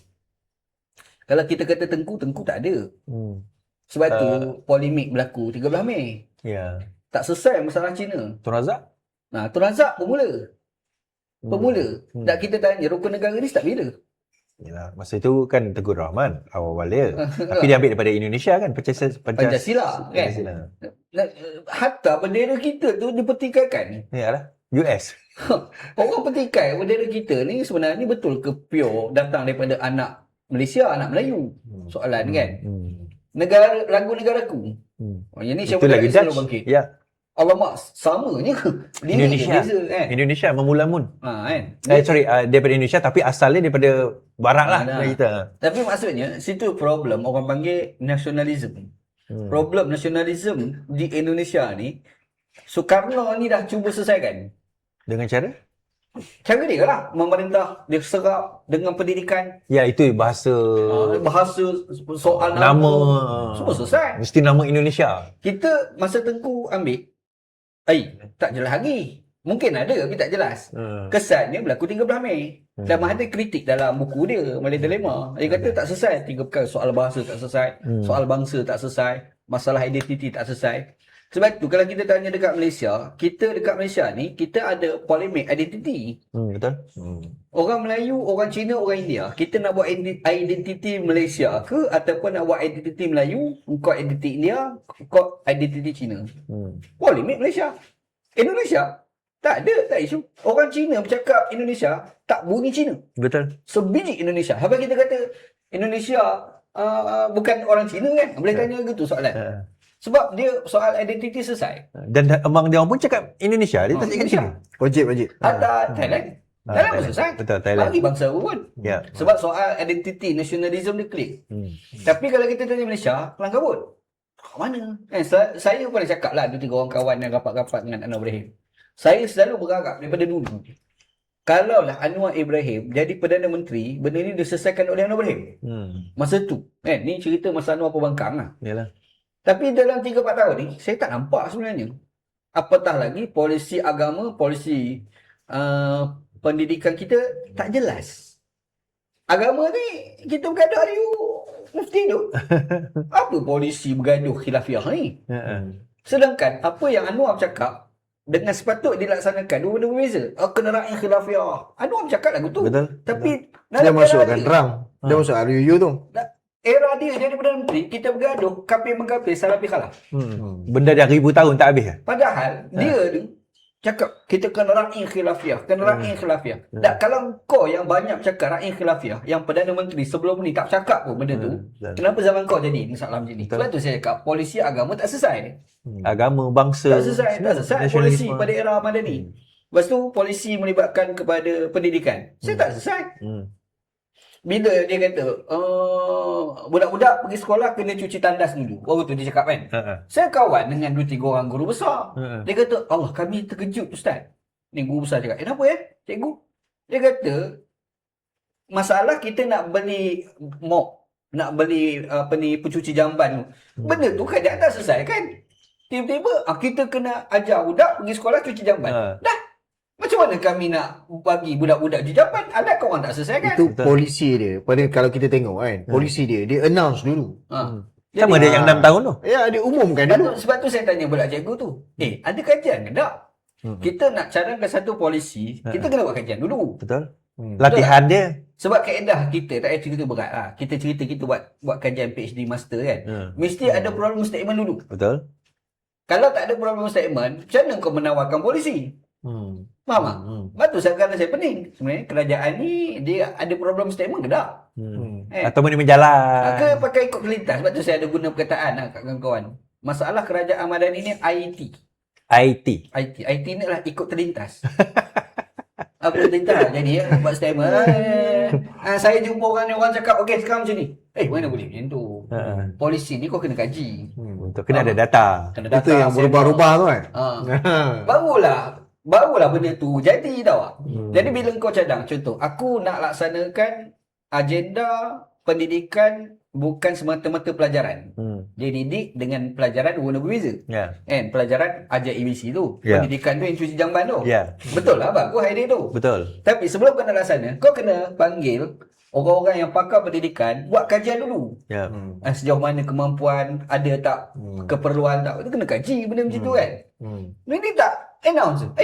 Kau biar betul. Saya ni tak terfikir, tapi bila jumpa dengan guru besar yang kawan-kawan kita ada guru besar, dia cerita, pening kami ustaz bila PM announce lagu tu. Sudah. Kita pun kita tanya, dia ada buat kajian ke? Tak tahu pula. Biar betul kajian ni. Kita tak cerita bentuk kerajaan, jaga syarikat pun kita kena analisis. Betul. Saya bagi example Ustaz sebut analisis tadi kan. Bila kita menyentuh soal 6 tahun, jadi darjah 1 6 tahun. Okey. Sebenarnya Rafizi letak benda tu di dalam RMK 13. Okey, 6 tahun berusia 6 tahun darjah 1, tujuan dia adalah supaya negara-negara lain pun dah buat early entry di dalam pendidikan supaya early entry dalam kerja kerana masalah tua dan sebagainya. Tetapi benda itu diletakkan sebagai satu cadangan untuk kajian sebelum dilaksanakan. Apa yang Anwar buat? Dia announce, tahun depan 6 tahun darjah 1. Terkejut. Mana saya jumpa cikgu guru besar kau kan. Alamak. Facilities tak ada. Facilities tak ada. Facilities tak ada. Lepas tu, tiba-tiba keluar lagi statement kedua bila orang dah bising, tak wajib. Aduh, jadi orang itu cuma tu IT tu. IT ikut terlintas. Apa sebenarnya polisi bila kita dengar Nick Nazmi sebut hari tu kan? Dia kata, benda itu kita letakkan, macam itulah kita kena letak problem statement. Kita nak budak 6 tahun darjah 1. Implementation macam mana? Kita kaji. Okey. Mula kita wajibkan budak 3-4 tahun masuk sekolah dengan cara kita bagi free. Bukan kena bayar. Free. Anak-anak ni umur 3-4 tahun ni masuk taska kita katakan secara percuma cross board, maksudnya seluruh negara, dan benda tu diletak di bawah Kementerian Pendidikan. Sekarang ni taska taski whatever lah. Pertamaan Pendidikan ni bukan di bawah KPM. Bukan di bawah Kementerian Pendidikan. Dia bebas tidak ataupun tak adalah maksudnya asal ada I think Jabatan Kebajikan bukan kot. Sepatutnya diletak di bawah Kementerian Pendidikan supaya bajet ada kat situ.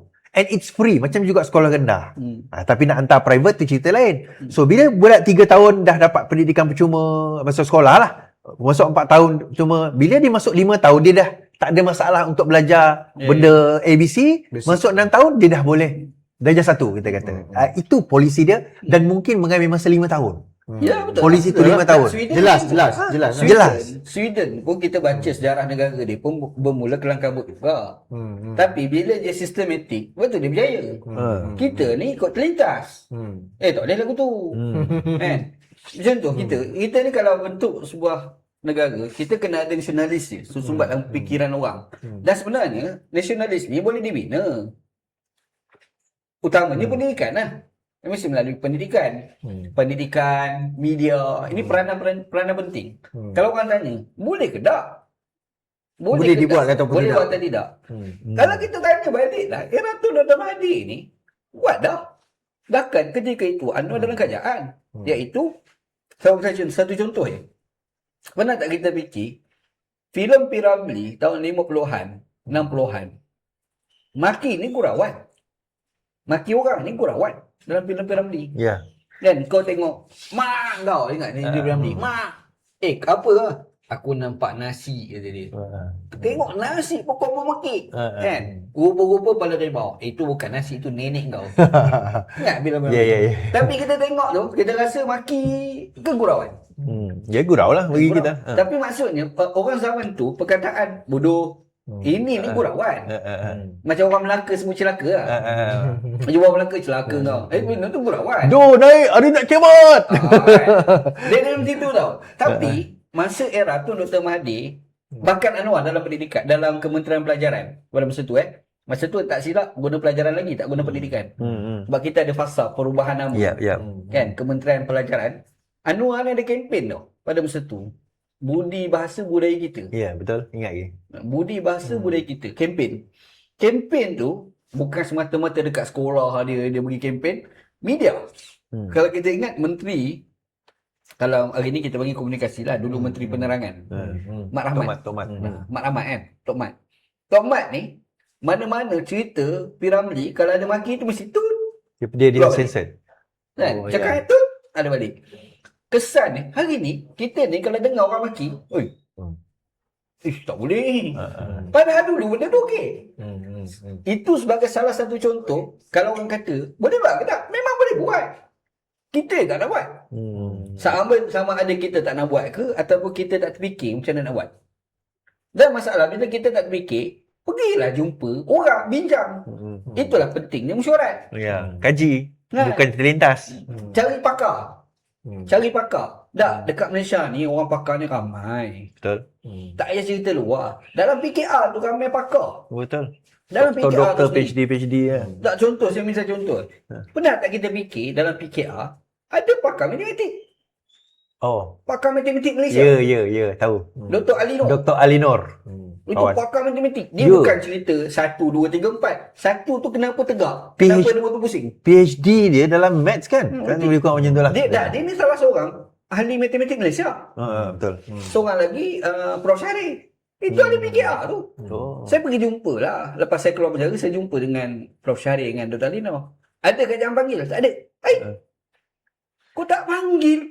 Padahal dia ahli PKR. Tak apa. Sekarang dia dah join bersama. Kita panggil. Tak tu saya fikir tu. Saya kata, kau betul. Kau merintah ni betul ke merintah? Kau ke seronok bukan jawatan. Betul. Tu panggil orang lain.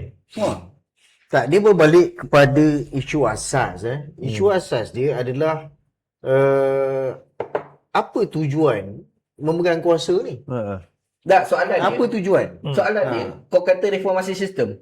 Apa? Ya. Apa Sistem yang blueprint? blueprint ya. Apa blueprint yang dikatakan reformasi sistem? Tak ada. Tak ada. Kalau kau ada reformasi sistem, apa blueprint? Ya. Okey, sebut pasal blueprint tu, hari ni hujah Peguam Negara bila Bar Council challenge yang pelantikan AGC Terry Rudin. Okey. Peguam Negara berhujah mengatakan pelantikan itu betul. Betul kerana dia mengikut prosedur iaitu dilantik dia Hakim Mahkamah Persekutuan dan dilantik oleh Perdana Menteri. Semalam kita bincang, betul tapi belum tentu benar. Betul ikut prosedur, tetapi adakah itu mengikut apa yang kita nak perjuangkan selama ni? Yang dikatakan reformasi tu. Dia kata reformasi tu. Memang betul dia diangkat daripada Mahkamah Session terus lompat terus ke Mahkamah Persekutuan. Okey, dia mentah Hakim Mahkamah Persekutuan dan dia dilantik oleh Perdana Menteri, betul kita kata. Tetapi kan kita kata yang bukan kita. PKR dulu kata nak ubah. Pelantikan JSC ni sepatutnya bukan daripada Perdana Menteri. Sekarang ni bila dah jadi macam tu, imagine tuan-tuan seorang yang tak pernah ada judgement di dalam mahkamah rayuan, mahkamah tinggi, mahkamah persekutuan. Tiba-tiba dilantik. Yang melantik hakim tu dia. Dia salah seorang, dia ada 7 kan JSC kan. Dia salah seorang yang akan tugas nanti melantik hakim. Sebab tu kadang saya pernah tulis sampai sebut satu soalan bangkit. Najib Tun Razak semasa dia Perdana Menteri, orang dah bercakap pasal YNDB dia tu banyak tahun dah. Lebih 10 tahun dah YNDB. Anwar Ibrahim lah. Lepas tu Rafizi pergi godek lagi canggih, lagi sedap. Datang pula Tun Dr. Mahathir saat akhir tu, okey jadi je. Kesan ni jatuh lah. Dan pada masa tu, yang mempertahankan Najib Tun Razak ni Zabaki. Zabaki. Betul. Okey. Tapi, bilakah pendakwaan sehingga dijatuhkan Najib ni sebagai bersalah apabila tak jadi Perdana Menteri. Tak, kenapa kita tak buat satu sistem dalam negara ni, semasa orang tu Perdana Menteri pun kita boleh dakwa dia? Betul? Itu soalan. Sebab contoh bila kita bincang kat Malaysia sekarang sedang bising apa yang diistilahkan sebagai korporat mafia. Lepas tu orang pergi sebar-sebar ni ada kaitan dengan PM ni. Ya. Kan? Tak, kenapa tak boleh penawaan sekarang? Itu soalan ni. Kalau kau reform sistem, buatlah. Boleh buat. Buatlah. Itu soalan dia. Simple. Kenapa tak boleh dakwa Dia tak sekarang? boleh buat lah. Sebab apa? Kenapa Kita tak? tengoklah apa SPRM bawah siapa? Tu Siapa isu. yang lantik KP Siapa yang SPM? lantik KP? Siapa yang lantik AG? Siapa yang lantik AG? Siapa yang lantik JSC? So benda tu Betul. Soalan memang tak boleh. akan boleh lah. Dia tak Betul. akan boleh jadi. Dia tak akan boleh jadi dalam Betul. keadaan kebebasan tu belum dibuat lagi kan. Sebab itulah contoh SPRM tu perlu diletakkan di bawah parlimen. Kita bukanlah nak kata Anwar Ibrahim tu terlibat. Tapi cakap-cakap ni terlalu kuat. Ya. Maka buatlah siasatan. Tak, dia macam ni. Kalau dia indirectly kan. Kalau you kata dia bebas apa semua, dan kenapa you backup sangat Azam Baki ni? Itu soalan lah. Kan? Itulah.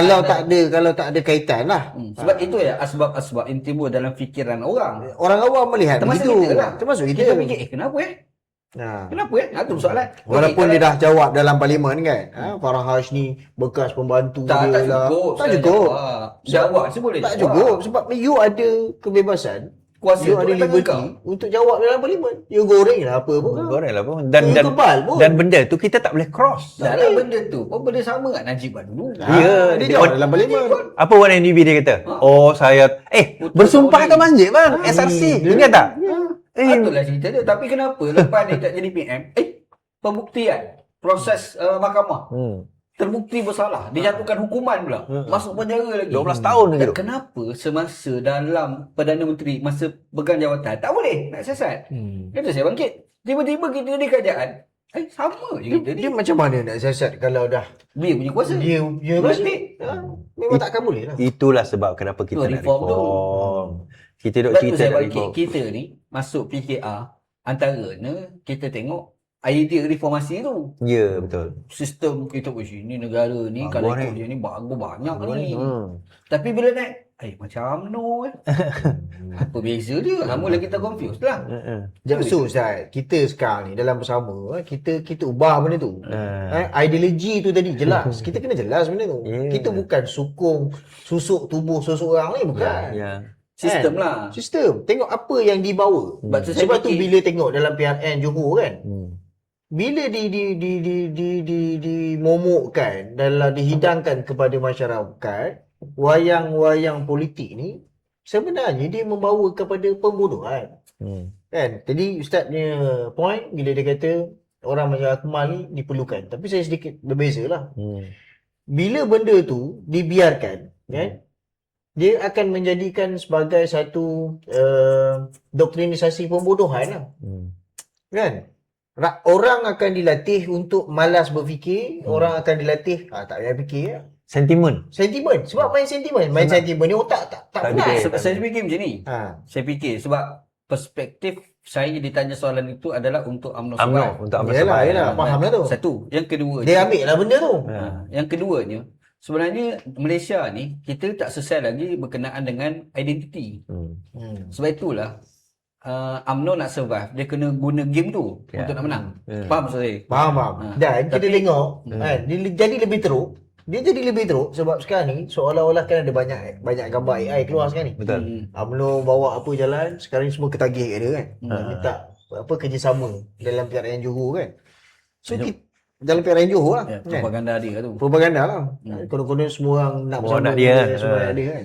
Tapi apa yang ditawarkan dalam PRN Johor so far lah. Sebab saya fikir kita macam tak ni. nampak selain daripada doktrin Ya. Melayu. bangsa Johor, Ya, sebab- Melayu. Sebab kenapa doktrin ataupun kempen itu jadi di Malaysia. Bahkan saya percaya benda ni tak boleh selesai hatta 100 tahun lagi.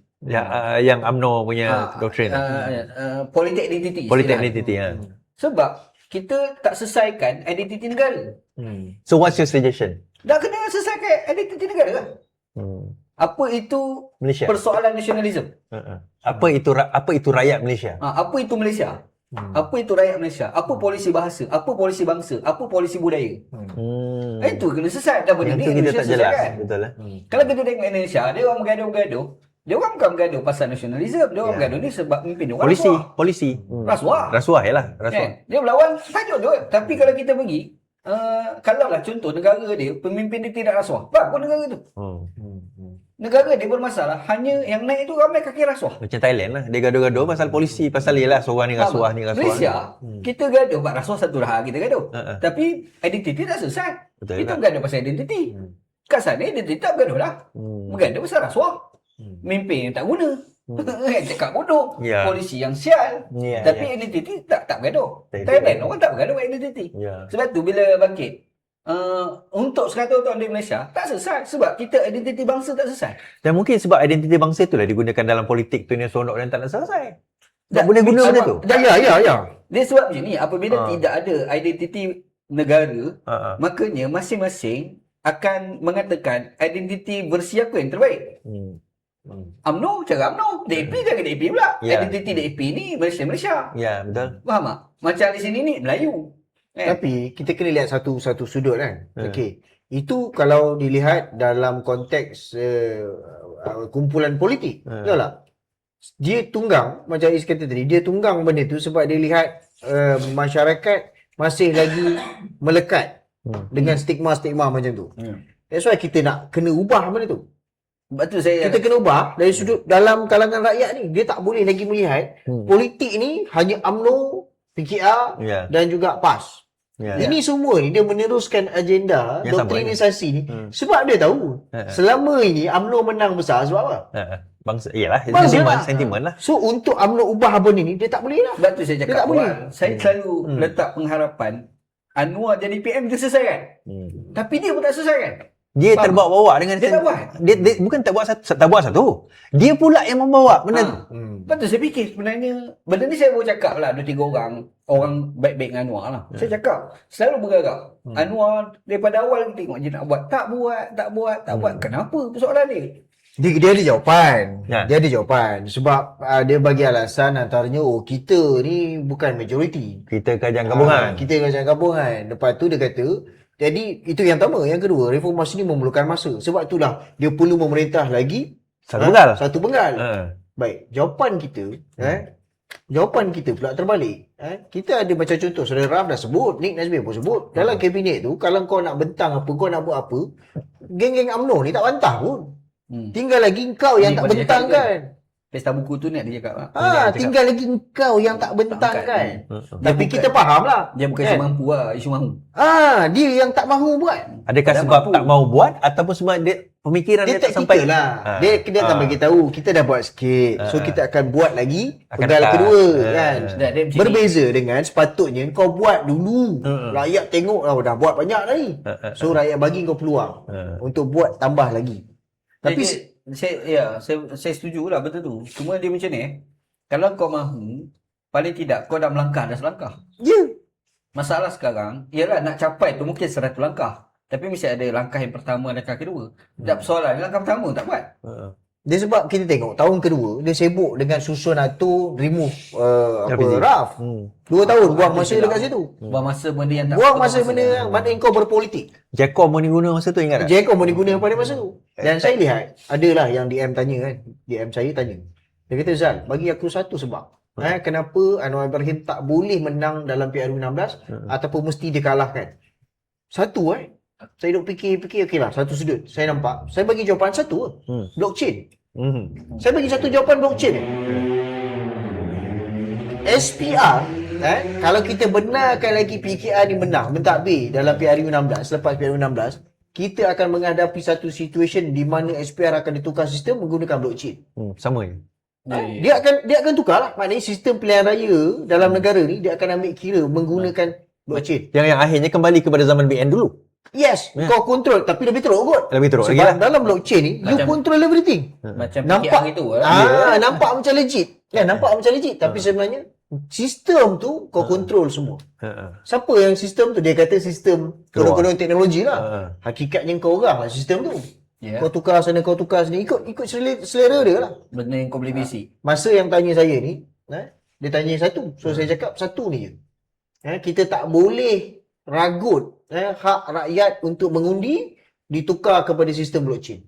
Sebab itu antara benda yang paling besar kita tak boleh berikan kemenangan Anwar pada PRU16. Ya. Tentang stigma isu PRN apa semua tu, saya dah sebut tadi kan. Kita kena tampil berbeza. Kalau Ustaz kata 100 tahun isu nasionalisme tadi kan tak selesai.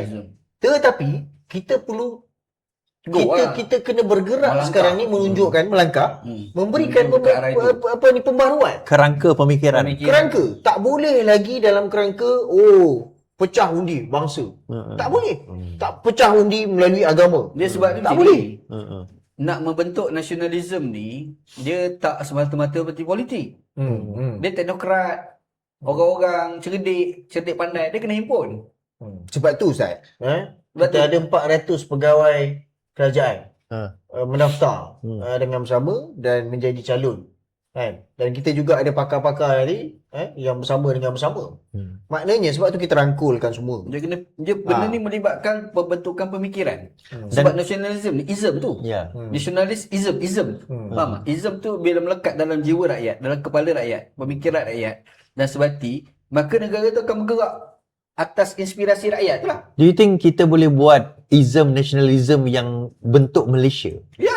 Bukan kita tak boleh ni ke Indonesia, tak boleh ke Thailand, tapi bentuk Malaysia. Ada. Sebab tu kita kena mencerdikkan rakyat. Kita saya- kena keluar daripada kepompong setakat bangsa, agama. Tak boleh. Tak boleh. Contoh Ada macam orang, PAS kan. boleh. Macam PAS. Dia bermain dengan ummah.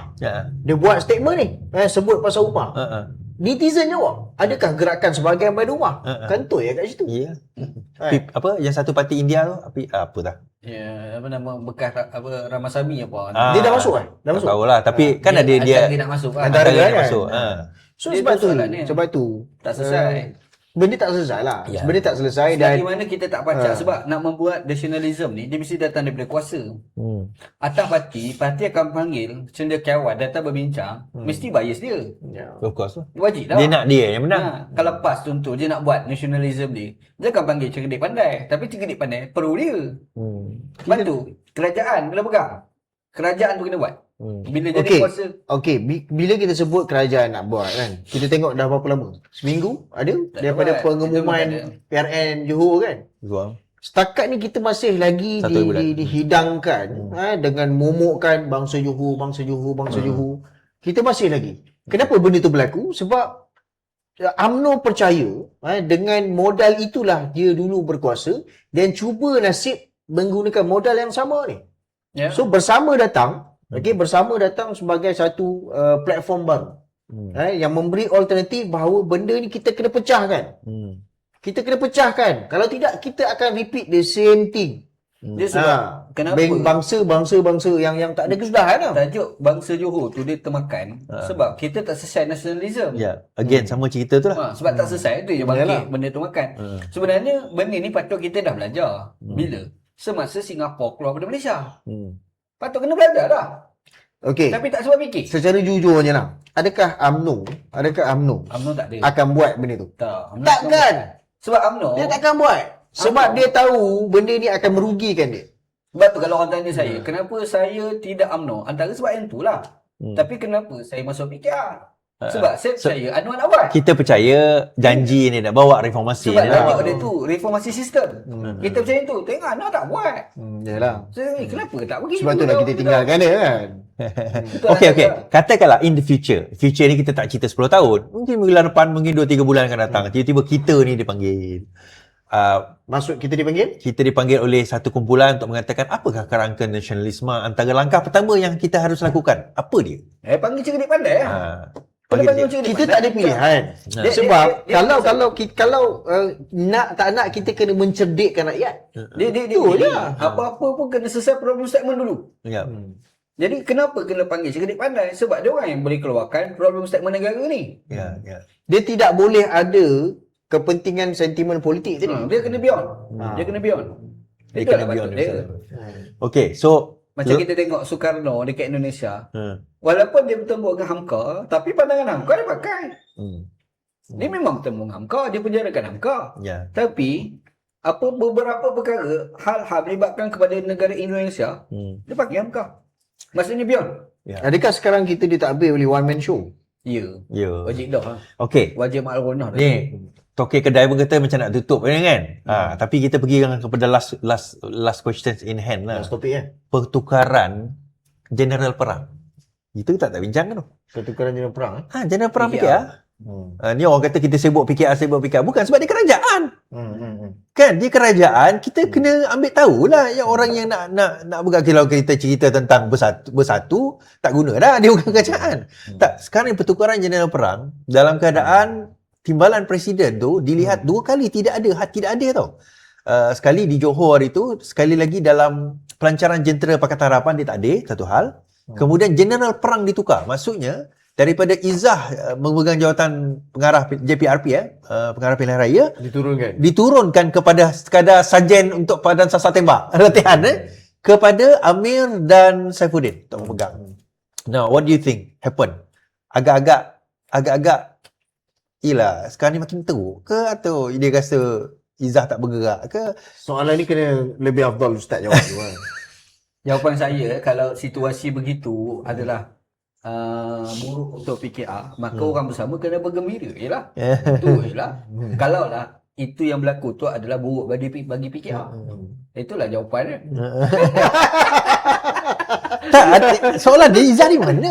Soalan dia. Itulah, tak ada jawapan. Hanya jawapan. Ustaz ada jawapan. Okey lah kan. Ustaz ada jawapan. Tapi for me lah, I see adakah ini dalam bentuk macam saya tulis dalam Facebook saya kan, silent protest dari Izzah tu sendiri terhadap bapak dia. No lah. Kalau kita tengok dulu kan, Marina Ibrahim. Marina apa Mahathir. Mahathir. Masa zaman bapak dia jadi Perdana Menteri, banyak kali je dia memberikan pandangan-pandangan yang bercanggah dengan berbeza dengan bapak dia. Kan? Publicly dia bagi pandangan dia kan. Walaupun dia sayang ayah dia, tapi dia bagi pandangan yang kata orang bercanggah lah kan. Agak bertembung. So bertembung lah. Dekat situ kita nampak lah dia punya pendirian. So bila orang kata Izzah ni sebenarnya dia protes dalam silent kan. Saya melihat berbeza. Kan? Sebagai seorang yang berpendidikan dan seorang yang melalui fasa reformasi yang panjang, di label sebagai tokoh reformasi, putri reformasi. Bila you silent, it shows that sebenarnya you condone apa yang bapak you buat. Tapi saya percaya satu benda sebenarnya, Nurul Izzah ni adalah orang yang amat mementingkan soal pembentukan sistem reformasi. Okey, maksudnya? Bermaksud mana-mana yang tidak menuju ke arah itu, dia akan diam. Diam tu arti kata apa? Arti kata dia suka, dia benci? Dia akan berusaha menuju ke arah itu, dia akan buat. So kalau tak macam ni, tiba-tiba orang yang diharapkan untuk buat, tak buat. Makanya sama ada dia lawan ataupun dia mendiamkan diri. Arti kata protes lah. Macam lah. Seolah-olah. Saya percaya dia orang yang terlalu penting pasal semangat reform system. Dan benda tu lazim dia sebut lah. Reform system. Dan satu lagi, dia sebenarnya end of road untuk PKR ni. Itu je kan. Dia tak nak ulang balik sebab kita ada melalui beberapa fasa ni. Sabah dah 76, dia panglima dia. Dia panglima dia. Ni kalau Johor 76, kalau Negeri Sembilan 76, Jahanam lah. Melaka lepas ni. Melaka lepas ni. Tak lama ni bulan 8 So, saya lihat untuk jaga nama je ni. So dia bukan soal lagi apakah kau punya prinsip. Tak ada. Mana ada orang yang berprinsip dia akan diam. Tak ada. Orang yang berprinsip dia akan jelas sama ada bercakap ataupun tindakan.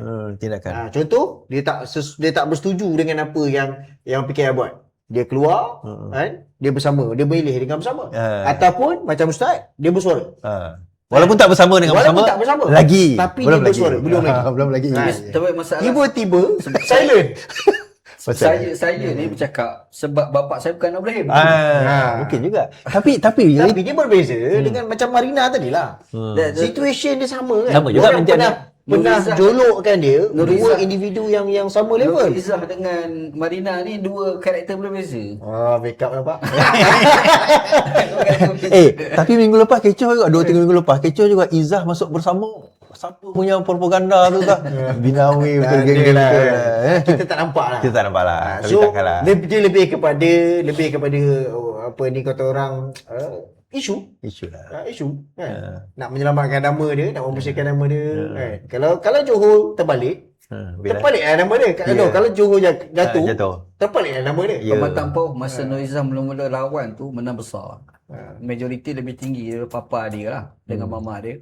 Tapi antara yang tiba tu adalah saya. Sambungan ke? Dah sambung ke? Hai. Mamak kata kena tutup ni.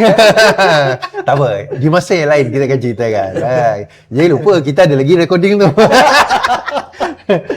So tak apa. Okay, so gabungan tu kata okay.